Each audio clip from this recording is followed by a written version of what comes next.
കർത്താവിൻ്റെ തിരുസന്നിധിയിൽ വിശ്വാസ പ്രഖ്യാപനങ്ങളെ നമുക്ക് ഏറ്റുപറഞ്ഞ് പ്രാർത്ഥിക്കാം.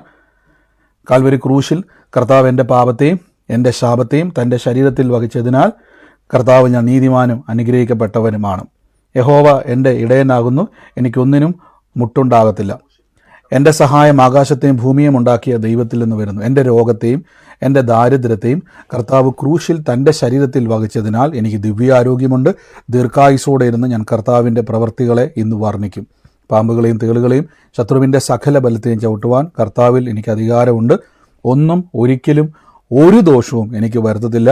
ഭൂലോകത്തിൻ്റെ അറ്റത്തോളം പോയി സകല സൃഷ്ടിയോടും ഇന്ന് സുവിശേഷം അറിയിക്കുവാനും രോഗികളെ ഇന്ന് സൗഖ്യമാക്കുവാനും ഭൂതങ്ങളെ ഇന്ന് പുറത്താക്കുവാനും അത്ഭുതങ്ങളും അടയാളങ്ങളും എന്നിലൂടെ വരുവാൻ കർത്താവ് എന്നെ അഭിഷേകം ചെയ്തിരിക്കുന്നു. ആമേൻ. കർത്താവിൻ്റെ വലിയ പ്രവൃത്തികൾക്കായി ഞാൻ ദൈവത്തെ സ്തുതിക്കുന്നു. എല്ലാ ദിവസവും കർത്താവിൻ്റെ വചനം കേൾക്കുവാനും ഒരുമിച്ച് പ്രാർത്ഥിക്കുവാനും ഒക്കെയും ദൈവം നമ്മളെ ഓരോരുത്തരെയും ഇന്ന് സഹായിക്കുന്നല്ലോ. വലിയ പ്രവൃത്തികളാൽ കർത്താവ് നമ്മളെ നിറയ്ക്കുന്നല്ലോ. വൻ കാര്യങ്ങളെ കർത്താവ് നമുക്ക് വേണ്ടി ഇന്ന് ചെയ്യുന്നുവല്ലോ. നമുക്ക് ഒരുമിച്ച് ഇന്ന് ദൈവസന്നിധിയിൽ പ്രാർത്ഥിക്കാം. കഴിഞ്ഞ ദിവസങ്ങളിൽ നമ്മൾ യേശു ക്രിസ്തു പഠിപ്പിച്ച ശക്തമേറിയ പ്രാർത്ഥനയുടെ പൊരുളിലേക്ക് പോകുവാൻ പരിശുദ്ധാത്മാവ് നമ്മളെ ഇടയാക്കി. നമ്മൾ തുടർച്ചയായിട്ട് ആ വചനങ്ങൾ കേൾക്കുന്നു. നിങ്ങൾക്ക് കുറേ ആൾക്കാർക്ക് ഡൗട്ടുകൾ വന്നിരുന്നു. ഡൗട്ടുകളൊക്കെ ക്ലിയർ ചെയ്തു. ഒരു വ്യക്തി കഴിഞ്ഞ ദിവസം ഇങ്ങനെ ഞാൻ യൂട്യൂബിൽ ജസ്റ്റ് നോക്കിയപ്പം നമ്മളൊരു മെസ്സേജിൻ്റെ വേണ്ടി ഞാൻ നോക്കിയ സമയത്ത് ഒരു വ്യക്തി ഇട്ടിട്ടുണ്ട്, ദൈവത്തിൻ്റെ ഇഷ്ടമോ നമ്മുടെ വിശുദ്ധീകരണം എന്ന് പറഞ്ഞുകൊണ്ട് ഒരു വ്യക്തി കമൻറ്റ് ഇട്ടിട്ടുണ്ട്. അപ്പോൾ ഞാൻ പലപ്പോഴും പറഞ്ഞു, നിങ്ങൾ മെസ്സേജ് മുഴുവൻ കേട്ടിട്ട് വേണം. ഞാൻ ഈ കമൻറ്റുകൾ മാക്സിമം നോക്കാറില്ല, പ്രത്യേകിച്ച് നമുക്ക് അതിനുള്ള സമയമില്ല അതിന് റിപ്ലൈ. അപ്പോൾ ഞാൻ ജസ്റ്റ് സ്ക്രോൾ ചെയ്ത് പോയപ്പോൾ കണ്ടതാണ്. അപ്പോൾ അവർ പറഞ്ഞു ദൈവത്തിൻ്റെ ഇഷ്ടമെന്നുള്ളത് വിശുദ്ധീകരണമാണ്. നമ്മളെപ്പോഴും പറഞ്ഞിട്ടുണ്ട് ഈ വിശുദ്ധീകരണം നടത്തുന്നത് എന്തിനു വേണ്ടിയാണ്? ഇപ്പോൾ ഉദാഹരണം പറഞ്ഞാൽ, ഞാൻ നിങ്ങളുടെ ഭവനത്തിലേക്ക് വരുന്ന സമയത്ത് നിങ്ങളവിടെ ഈ കോഴിയും താറാവും ഒക്കെ ഉള്ളൊരു വീടാണെങ്കിൽ അവിടെ ഇരിക്കുന്ന ഏതെങ്കിലും ഒരു കസേരയിൽ ഈ കോഴിയും താറാവും എല്ലാം കയറി അതിങ്ങനെ വിസർജിച്ചിട്ടിരിക്കുന്ന ഒരു കസേര പെട്ടെന്ന് ഞാൻ വരുന്ന സമയത്ത് നിങ്ങൾ എന്നോട് വേഗത്തിൽ വന്ന് ബ്രദറെ ഇവിടെ ഇരുന്നാലും എന്നാരെങ്കിലും പറയുമോ? നിങ്ങൾ ആരെങ്കിലും പറയുമോ? ഇല്ല. നിങ്ങൾ ഉടനെ എന്ത് ചെയ്യും? നിങ്ങൾ ഉടനെ ആ കസേര ക്ലീൻ ചെയ്യും. എന്തിനു വേണ്ടിയെന്ന് വെച്ച് കഴിഞ്ഞാൽ, ബ്രദർ വന്നിരിക്കുമ്പോൾ ചിലപ്പോൾ ഞാൻ നല്ല വസ്ത്രമൊക്കെ ധരിച്ച് നല്ല രീതിയിലായിരിക്കും വന്നിരിക്കുന്നത്. അപ്പം ഞാൻ അതിലോട്ട് ഇരുന്ന് കഴിഞ്ഞാൽ അതിൻ്റെ അകത്ത് സ്മെല്ലുണ്ടാവും. അതൊരു വിസർജ്യമായതുകൊണ്ട് അതിൻ്റെ അകത്ത് ഒത്തിരി ദോഷങ്ങളുണ്ടാവും. അപ്പോൾ എന്ത് ചെയ്യും? നിങ്ങളത് ക്ലീൻ ചെയ്ത് എനിക്കിരിക്കാൻ പാകത്തിലുള്ളതാക്കി മാറ്റും. അപ്പോൾ ദൈവത്തിൻ്റെ ഇഷ്ടമോ എൻ്റെ വിശുദ്ധീകരണം എന്ന് ചോദിച്ചാൽ, എന്തിനാണ് ദൈവം എന്നെ വിശുദ്ധീകരിക്കുന്നത്? പിതാവ് പുത്രനിലും ഒന്നായിരിക്കുന്നത് പോലെ ഇവരും തമ്മിൽ ഒന്നാകണം. അപ്പോൾ ഈ ദൈവത്തിന് എൻ്റെ ഉള്ളത്തിൽ വസിക്കണമെങ്കിൽ, യേശു എൻ്റെ ഉള്ളത്തിൽ വരണമെങ്കിൽ, പരിശുദ്ധാത്മാവ് എൻ്റെ ഉള്ളത്തിൽ വരണമെങ്കിൽ കറ പിടിച്ച് ചെളി പിടിച്ചിരിക്കുന്ന അശുദ്ധിയിലിരിക്കുന്ന എൻ്റെ ശരീരം പറ്റത്തില്ല. അപ്പോൾ ദൈവത്തിൻ്റെ ഇഷ്ടം നടക്കണമെങ്കിൽ എന്നെ ആദ്യം ശുദ്ധീകരിക്കണം. അപ്പോൾ അത് സെപ്പറേറ്റ് അല്ല. അപ്പോൾ കമൻറ്റ് ചെയ്ത ആൾ ആ മെസ്സേജ് കേൾക്കുക. ദൈവത്തിൻ്റെ ഇഷ്ടം പോലെ സ്വർഗത്തിലെ പോലെ ഭൂമിയിൽ നടക്കണമെന്ന് പറഞ്ഞാൽ ആദ്യം എന്നെ ഈ സീറ്റ് യേശുവിനിരിക്കാൻ വേണ്ടിയുള്ള ശരീരമാകണമല്ലോ എനിക്ക്. അതിന് ഞാൻ എന്ത് ചെയ്യണം? അകത്ത് കയറി എൻ്റെ ശരീരത്തെ എനിക്ക് സ്വന്തമായിട്ട് കഴുകാൻ പറ്റത്തില്ല. അതുകൊണ്ടാണ് യേശുവിൻ്റെ രക്തം എൻ്റെ സകല പാപവും പോക്കി നമ്മെ ശുദ്ധീകരിക്കുന്നു എന്ന് പറയുവാൻ കാരണം. അപ്പോൾ അത് ക്ലിയർ ആയെന്ന് വിശ്വസിക്കുന്നു. ഞാൻ ആ കമൻറ്റ് ജസ്റ്റ് കണ്ടതുകൊണ്ടാണ് ഈ മെസ്സേജ് കേൾക്കുക. ഞാൻ എപ്പോഴും പറഞ്ഞു, നിങ്ങൾ ഒരു കാര്യം തർക്കിക്കാനോ എന്തെങ്കിലും പറയുമ്പോൾ നിങ്ങൾ തുടർച്ചയായിട്ട് വചനം ഒന്ന് കേൾക്കുവാൻ ശ്രമിക്കുക. അല്ലാത്ത പക്ഷം ഞാൻ പറഞ്ഞാൽ എനിക്ക് വ്യക്തിപരമായിട്ട് ഓരോ വ്യക്തികളോടും ഇന്നതാണെന്ന് പറയുവാൻ നമുക്ക് പരിമിതിയുണ്ട്. അതുകൊണ്ടാണ് ഇതിനെപ്പോഴും പറയുന്നത്. നമ്മൾ കഴിഞ്ഞ ദിവസങ്ങളിലൊക്കെ കേട്ടു വന്ന പ്രാർത്ഥനയാണ്. എത്ര പേർക്ക് അത് മനസ്സിലായി? എത്ര പേർക്ക് അത് അനുഗ്രഹമായിരുന്നു?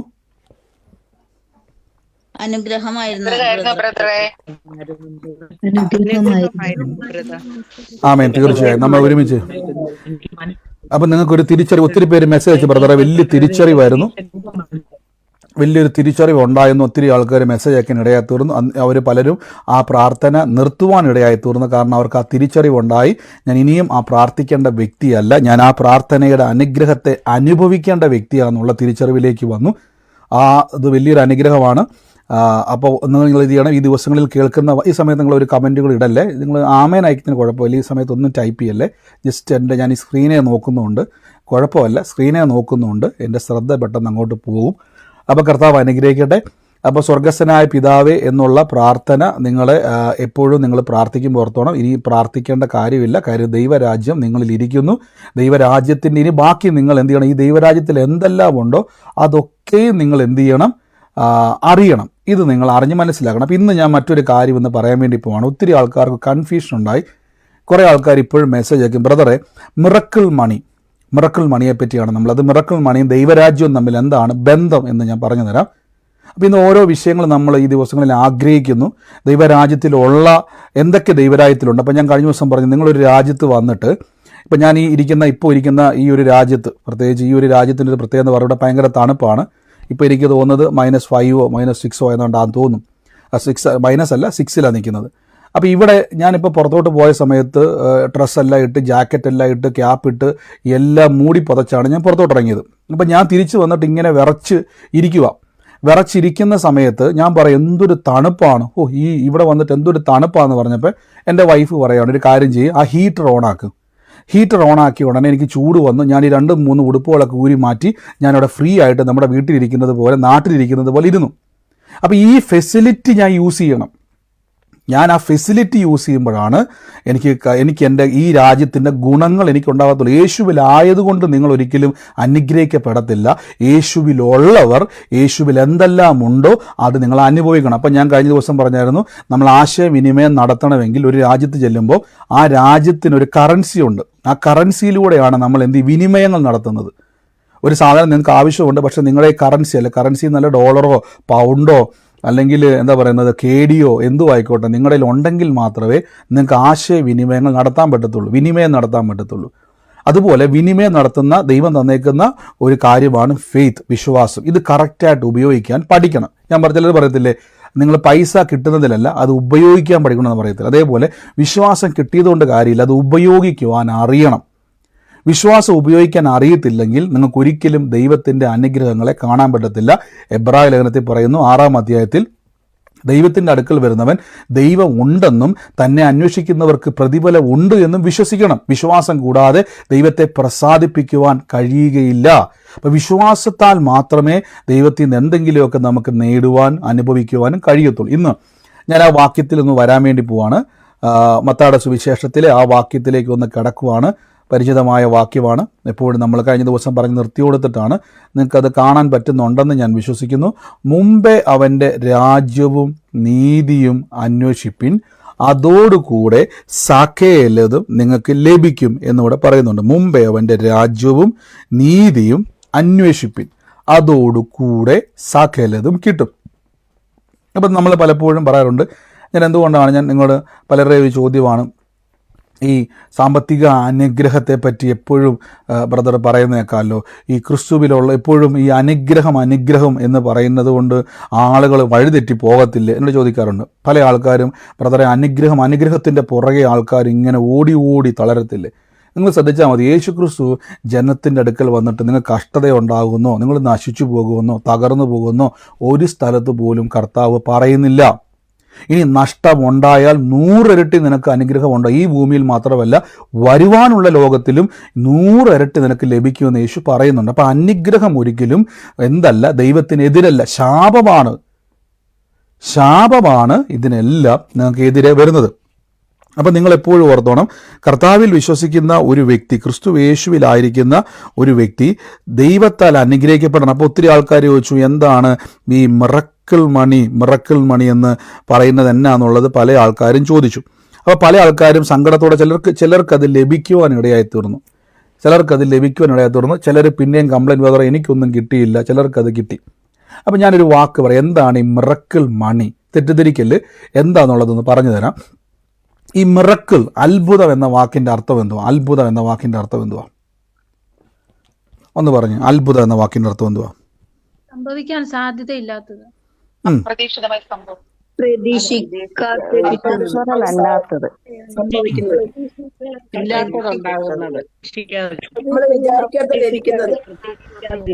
അതായത് നാച്ചുറലായിട്ട് നടക്കാൻ ഒരു സാധ്യതയും ഇല്ലാത്തൊരു കാര്യം നടക്കുന്നതിൻ്റെ പേരാണ് മിറക്കിൾ എന്ന് പറയുന്നത്. നോർമലി അത് സംഭവിക്കാൻ കഴിയത്തില്ല.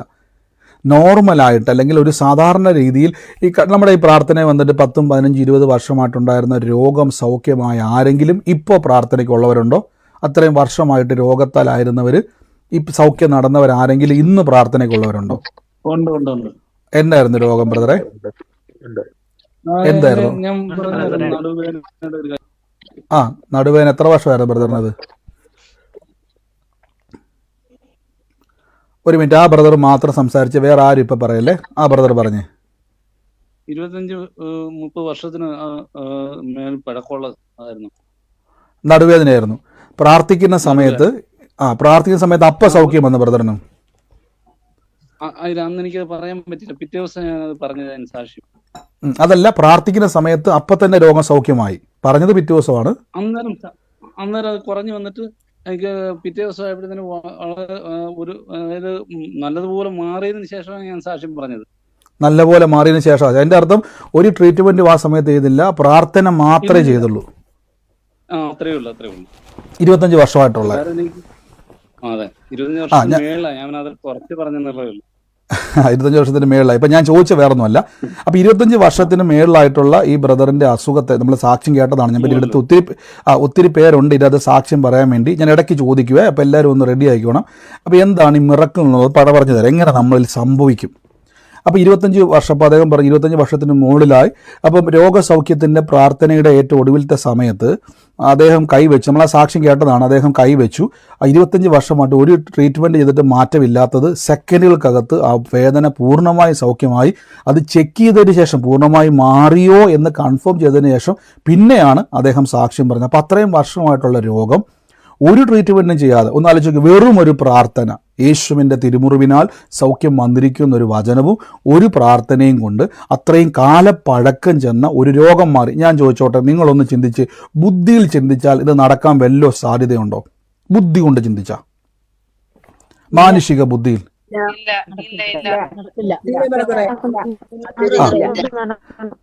ഇപ്പം ഇതുപോലെ ഒത്തിരി സാക്ഷ്യം നമ്മുടെ ഇടയിൽ എല്ലാ ദിവസവും കർത്താവ് ചെയ്യുന്നുണ്ട്. അപ്പം മാനുഷിക ബുദ്ധിയിൽ ചിന്തിച്ചാൽ ഇത് നടക്കാൻ ഒരു സാധ്യതയും ഇല്ല. മാനുഷിക ബുദ്ധിയിൽ ചിന്തിച്ചാൽ പിന്നെ എങ്ങനെ ഇത് സംഭവിക്കുന്നു? ഇത് സംഭവിക്കുന്നതിൻ്റെ കാരണം എന്നാന്ന് ചോദിച്ചു കഴിഞ്ഞാൽ ഇതിൻ്റെ പേരാണ് അത്ഭുതം. ഇത് സംഭവിക്കുന്ന എങ്ങനെയാണെന്ന് വെച്ച് കഴിഞ്ഞാൽ, ദൈവം ഒരിക്കലും നാച്ചുറലായിട്ട് പ്രവർത്തിക്കുന്ന ദൈവമല്ല. അതായത് എല്ലാ സാധ്യതകളും ഒത്തു വന്നതിന് ശേഷം പിന്നെ അങ്ങോട്ട് എന്നാൽ പിന്നെ ഞാൻ ഇപ്പോൾ ഒരു അത്ഭുതം ചെയ്തേക്കാം എന്ന് പറയുന്ന ആളല്ല ദൈവം. ദൈവത്തിൻ്റെ ഒരു പ്രത്യേകത എന്ന് പറഞ്ഞാൽ, നിങ്ങളുടെ ഒരു സാധ്യതകളോ ദൈവത്തിന് ആവശ്യമില്ല, നിങ്ങളുടെ സപ്പോർട്ടുകൾ ദൈവത്തിന് ആവശ്യമില്ല. ദൈവം അത്ഭുത മന്ത്രിയാണ്. അപ്പം നമ്മുടെ മുമ്പിലുള്ള സകല സാധ്യതകളെയും കർത്താവ് എന്ത് ചെയ്യുന്നുണ്ട്?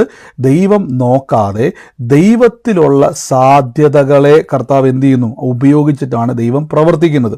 അപ്പോൾ വചനം പറയുന്നു, മുമ്പേ അവൻ്റെ രാജ്യവും നീതിയും അന്വേഷിപ്പിൻ, അതോടുകൂടെ സകലതും നിങ്ങൾക്ക് കിട്ടും. ഇനി ശ്രദ്ധിച്ചോണം, എന്താണ് മിറക്കിൾ? നിങ്ങളിപ്പോൾ കഴിഞ്ഞ ദിവസം എല്ലാവരും പറയുമ്പോൾ ഞാൻ പ്രാർത്ഥിച്ചൊന്നും കിട്ടുന്നത്, അതായത് നിങ്ങളുടെ ജീവിതത്തിൽ നിങ്ങൾ ആ വചനം വെച്ച് പ്രാർത്ഥിക്കുമ്പം ദൈവം നിങ്ങളിൽ പ്രവർത്തിക്കുന്നതാണ് ഈ അത്ഭുതം. അത് ഏത് വിധേനയാകാം. മിറക്കിൾ മണി എന്ന് പറയുമ്പോൾ എല്ലാവരും എന്ത് ചെയ്തു? പേഴ്സും അക്കൗണ്ടും തപ്പിക്കൊണ്ടിരുന്നു. ഞാൻ പറഞ്ഞില്ല, നിങ്ങളുടെ ജോലിയിൽ ദൈവം വർധനവ് വരുത്തും, നിങ്ങളുടെ ബിസിനസ്സുകളിൽ ദൈവം വർധനവ് വരുത്തും, പല മാർഗങ്ങൾ ദൈവം ഉപയോഗിക്കും. ഞാൻ അതിൻ്റെ ഒരു മാർഗം മാത്രമാണ് പറഞ്ഞത്. അപ്പോൾ എന്തുകൊണ്ട് ഇത് സംഭവിക്കുന്നു എന്ന് ഞാൻ പറഞ്ഞു തരാം. ലൂക്കോസ് ലീഗാടെ 2 കൊരിന്ത്യ ലേഖനം അതിൻ്റെ 8-ാം അധ്യായത്തിൻ്റെ 9-ാമത്തെ വാക്യം നമുക്ക് പരിചിതമായ വാക്യമാണ്. അവിടെ ഇങ്ങനെ, നമ്മുടെ കർത്താവായ യേശു ക്രിസ്തു സമ്പന്നനായിരുന്നിട്ടും ക്രിസ്തു യേശുവിൻ്റെ ദാരിദ്ര്യത്താൽ നിങ്ങൾ സമ്പന്നനാകേണ്ടതിന് നിങ്ങൾ നിമിത്തം കർത്താവായ യേശു ക്രിസ്തു ദരിദ്രനായി തീർന്ന കൃപ നിങ്ങൾ അറിയുന്നില്ലയോ? അപ്പോൾ ഇവിടെ നോക്കുക, കർത്താവായ യേശു ക്രിസ്തു സമ്പന്നനായിരുന്നിട്ടും ക്രിസ്തുവിൻ്റെ ദാരിദ്ര്യം. അപ്പോൾ ക്രിസ്തു എപ്പോഴാണ് ദരിദ്രനായത്? നമ്മൾ നേരത്തെ പറഞ്ഞിട്ടുള്ളതല്ലേ, വീണ്ടും ഞാൻ എക്സ്പ്ലെയിൻ ചെയ്യുന്നില്ല. ദൈവരാജ്യത്തിലേക്ക് പ്രവേശിക്കുമ്പോൾ ദാരിദ്ര്യം ഒരു ശാപമാണെന്ന് ബൈബിളിൽ വ്യക്തമായി പറയുന്നുണ്ട്. ദാരിദ്ര്യം ഒരു ശാപമാണ്. അനുഗ്രഹം ശാപത്തിൻ്റെ അടയാളമല്ല. അനുഗ്രഹം ദൈവത്തിൻ്റെ കൂടെ ഉണ്ടെന്നുള്ളതിൻ്റെ തെളിവാണ്. അപ്പോൾ ക്രിസ്തു യേശു സമ്പന്നനായിരുന്നിട്ടും നിങ്ങൾ നിമിത്തം യേശു ദരിദ്രനായി. അപ്പോൾ ഞാനത് പണ്ട് പറഞ്ഞുള്ളൂ. ഇപ്പോൾ ചിലർ പറയും, ബ്രദറെ അത് ആത്മീയ ദാരിദ്ര്യമാണ്. ഒരിക്കലും അങ്ങനെ പറയല്ലേ, യേശുവിന് ആത്മീയ ദാരിദ്ര്യമില്ല. ഇനി എന്താണ് പൗലോസ് ലീഗ ഇവിടെ ഉദ്ദേശിച്ചിരിക്കുന്നത് പറഞ്ഞു തരാം. ഇവിടെ നിങ്ങൾ നോക്കിയാൽ മതി. സഹോദരന്മാരെ, മക്കെദോനിയ ഞങ്ങൾക്ക് ലഭിച്ച കൃപയായിരുന്നു. കഷ്ടത എന്ന ശോധനയിലായിരുന്നിട്ടും നമ്മുടെ സന്തോഷവും സമൃദ്ധിയും മഹാദാരിദ്ര്യവും ധാരാളം ഔദാര്യം കാണിപ്പാൻ കാരണമായി തീർന്നു. വിശുദ്ധന്മാരുടെ സഹായത്തിനുള്ള ധർമ്മവും കൂട്ടായ്മയും സംബന്ധിച്ച് വളരെ താല്പര്യത്തോടെ നീ അപേക്ഷിച്ചു. പ്രാപ്തി പോലെയും പ്രാപ്തിക്ക് മീതെയും സ്വമേധിയാൽ എന്നതിനാൽ ഞാൻ സാക്ഷി. അത് ഞങ്ങൾ വിചാരിച്ചതുപോലെയല്ല, മുമ്പേ ഞങ്ങൾ കർത്താവിൽ പിന്നെ ദൈവ ഇഷ്ടത്തിന് മൊത്തവണ്ണം ഏൽപ്പിച്ചു. അങ്ങനെ തീത്തോസ് ആരംഭിച്ചതുപോലെ നിങ്ങളുടെ ഇടയിലുള്ള ധർമ്മശേഖരം നിവർത്തിക്കണമെന്ന് അവരോട് അപേക്ഷിച്ചു. അപ്പോൾ ഇത് മൊത്തം ഒന്ന് ശ്രദ്ധിച്ച് നോക്കി. ഇവിടെ ഈ പൗലോസ് ലീഗ തുടക്കത്തിലെ പറയുകയാണ് മഹാദാരിദ്ര്യം എന്നൊക്കെ പറഞ്ഞ് തുടങ്ങുകയാണ്. മഹാദാരിദ്ര്യം, ധാരാളം ഔദാര്യം കാണിച്ചു. അപ്പം ഈ ഒരു സഭയുടെ പ്രത്യേകത കൊരിന്ത്യ ലേഖനത്തിൽ പറഞ്ഞിരിക്കുന്ന കഷ്ടത എന്ന കഠിന ശോധന. അപ്പോൾ ഈ വാക്കെല്ലാം കേൾക്കുമ്പോൾ നമ്മൾ അങ്ങോട്ട് വല്ലാതെ അങ്ങ് ഭയപ്പെടും. ഞാൻ ആദ്യമേ പറഞ്ഞല്ലോ, ഇത് സുവിശേഷത്തിൻ്റെ ആദ്യ കാലഘട്ടത്തിൽ ഇവർ പല യാത്രകൾ ചെയ്തു. ഇപ്പം ഞാൻ ഉദാഹരണം പറഞ്ഞാൽ, നിങ്ങളിപ്പം എനിക്കറിയാവുന്നൊരു ദൈവദാസൻ അദ്ദേഹം ഇങ്ങനെ പറഞ്ഞു, അദ്ദേഹം നോർത്ത് ഇന്ത്യയിൽ ഒരു ഉൾപ്രദേശത്ത് മിഷനറി ആയിട്ട് പോകാൻ ഇടയായി തീർന്നു. വളരെ സമ്പന്നനായൊരു മനുഷ്യനായിരുന്നു. അവിടെ ചെന്ന് കഴിഞ്ഞപ്പോഴേക്കും കഴിക്കാൻ ആഹാരമില്ല. അവിടെ ഈ ടോയ്ലറ്റ് വൃത്തിയാക്കുന്ന ആൾക്കാരുടെയൊക്കെ ഭവനത്തിൽ ഇദ്ദേഹം ചെന്നത്. അപ്പോൾ അവർ അവിടെ ചെന്നപ്പോൾ ഇദ്ദേഹം സുവിശേഷം പറഞ്ഞു. ഇദ്ദേഹത്തിന് ആ സ്ഥലത്ത് വലിയ ലോഡ്ജുകളില്ല എന്നാഴ്ച നോക്കി. അവിടെ അത്രത്തോളം ദാരിദ്ര്യത്തിൽ ജീവിക്കുന്ന ഒരു ഏരിയയാണ്. അവിടെ ഇദ്ദേഹത്തിന് താമസിക്കാൻ ലോഡ്ജില്ല, റൂമില്ല. അപ്പോൾ ഇദ്ദേഹം ഇവരുടെ ഇടയിൽ താമസിക്കാൻ ഇടയായി തീർന്നു. അപ്പോൾ ഇവരോട് സുവിശേഷം തുടങ്ങിയതുള്ളൂ സുവിശേഷം. അപ്പോൾ പറഞ്ഞു തുടങ്ങിയപ്പോൾ ഇവർ ചിലപ്പം ഈ ടോയ്ലറ്റ് ക്ലീൻ ചെയ്യുന്നവരായതുകൊണ്ട്, ഈ വിസർജ്യങ്ങളെല്ലാം ചുമന്നുകൊണ്ട് പോകുന്നവരായതുകൊണ്ട് ഇവർ ചിലപ്പോൾ ഓടി വന്നിട്ട് ഒരു ബക്കറ്റ് കപ്പ് വെള്ളം എടുത്തിട്ട് ജസ്റ്റ് ഒന്ന് കഴുകിയിട്ട് അതേ കൈ കൊണ്ട് തന്നെ ഇവർ പുഴുങ്ങിയ മുട്ടയൊക്കെ എന്ത് ചെയ്യും, എടുത്ത് കൊടുക്കും. അപ്പോൾ നിങ്ങളൊന്ന് ചിന്തിച്ച് നോക്കി. അപ്പോൾ ഇങ്ങനെ മിഷനറി യാത്രകളിൽ ഒത്തിരി സ്ട്രഗിളുകൾ അപ്പോസ്തലന്മാർ അനുഭവിച്ചിട്ടുണ്ട്. അപ്പോൾ പലയിടങ്ങളിൽ ചെന്ന സമയത്ത് നമ്മൾ പറഞ്ഞല്ലോ, പല സ്ഥലങ്ങൾ, ഇപ്പോൾ നോർത്ത് ഇന്ത്യ പോലെയുള്ള, ഞാൻ ഉദാഹരണം മാത്രമായിട്ട്, അങ്ങനെ ലോകത്തിൽ പലയിടങ്ങളിൽ ഇപ്പോഴും ഉണ്ട്, ദരിദ്ര രാജ്യങ്ങളുണ്ട്. എന്നാൽ അവിടെയൊക്കെ ചെന്ന് സുവിശേഷം പറഞ്ഞ്, ഇപ്പോൾ കൊരിന്ത്യ പട്ടണത്തെപ്പറ്റി പറയുന്ന മ്ലേച്ഛതയുടെ പട്ടണമാണ്. അവിടെയുള്ള സഹോദരിമാരെ ഒരു പ്രായപൂർത്തിയാകുന്നതിന് മുമ്പ് തന്നെ അവിടെ വരുന്ന ആൾക്കാർക്ക് എന്ത് ചെയ്യുന്നു, വിൽക്കുന്ന ഒരു സമ്പ്രദായമുണ്ട്. ശരീരത്തെ വിൽപ്പന ചെയ്യുന്ന ഒരു സമ്പ്രദായം കൊരിന്ത്യ പട്ടണത്തിലുണ്ട്. അപ്പോൾ ഇങ്ങനെ നടന്നു വരുന്ന ഒരു സ്ഥലമാണ് ഈ പറയുന്നത് പോലെ കൊരിന്ത്യ പട്ടണം. അപ്പോൾ ഇങ്ങനെ ഇരിക്കുന്ന ഒരു സ്ഥലത്ത്, ഒരു മിനിറ്റ്,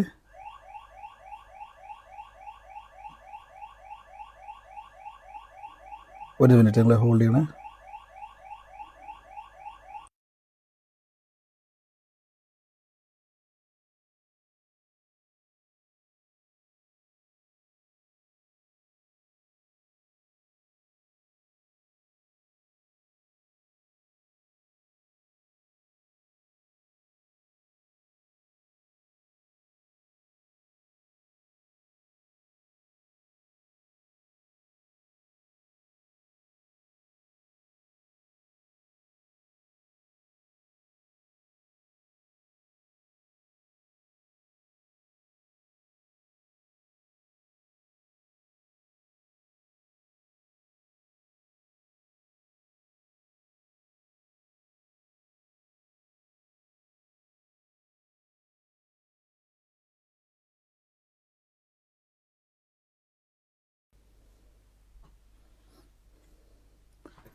എന്തായാലും കർത്താവ് സഹായിക്കട്ടെ.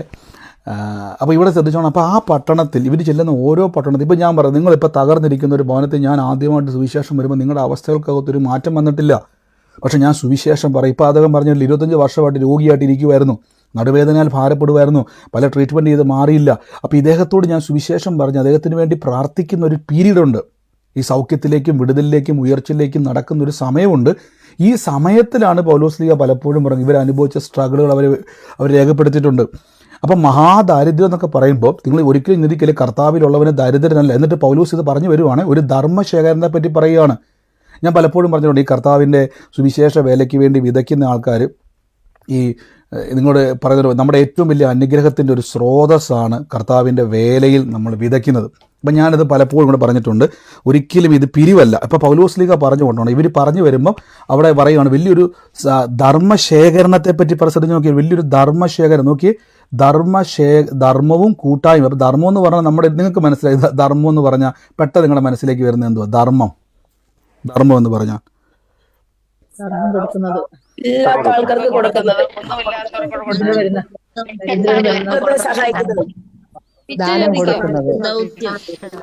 ഇപ്പം ഇവിടെ നമ്മൾ ചിന്തിക്കുന്നത് പൗലോസ് ലീഗ ഇവിടെ ഭിക്ഷ, പക്ഷെ നമ്മുടെ മലയാളത്തിലേക്ക് വന്നിട്ട് ട്രാൻസ്ലേറ്റ് ചെയ്യുന്നതിൻ്റെ മിസ്റ്റേക്കാണ്. ഒരിക്കലും പൗലോസ് ലീഗ അവർക്ക് ഭിക്ഷ ഒതുക്കുമല്ല. അപ്പോൾ അവരുടെ മഹാദാരിദ്ര്യത്തിൻ്റെ അകത്തിരിക്കുമ്പോഴും അവരെന്ത് ചെയ്തു? കർത്താവിൻ്റെ വേലയിൽ ധാരാളം ഔദാര്യം കൊടുത്തു.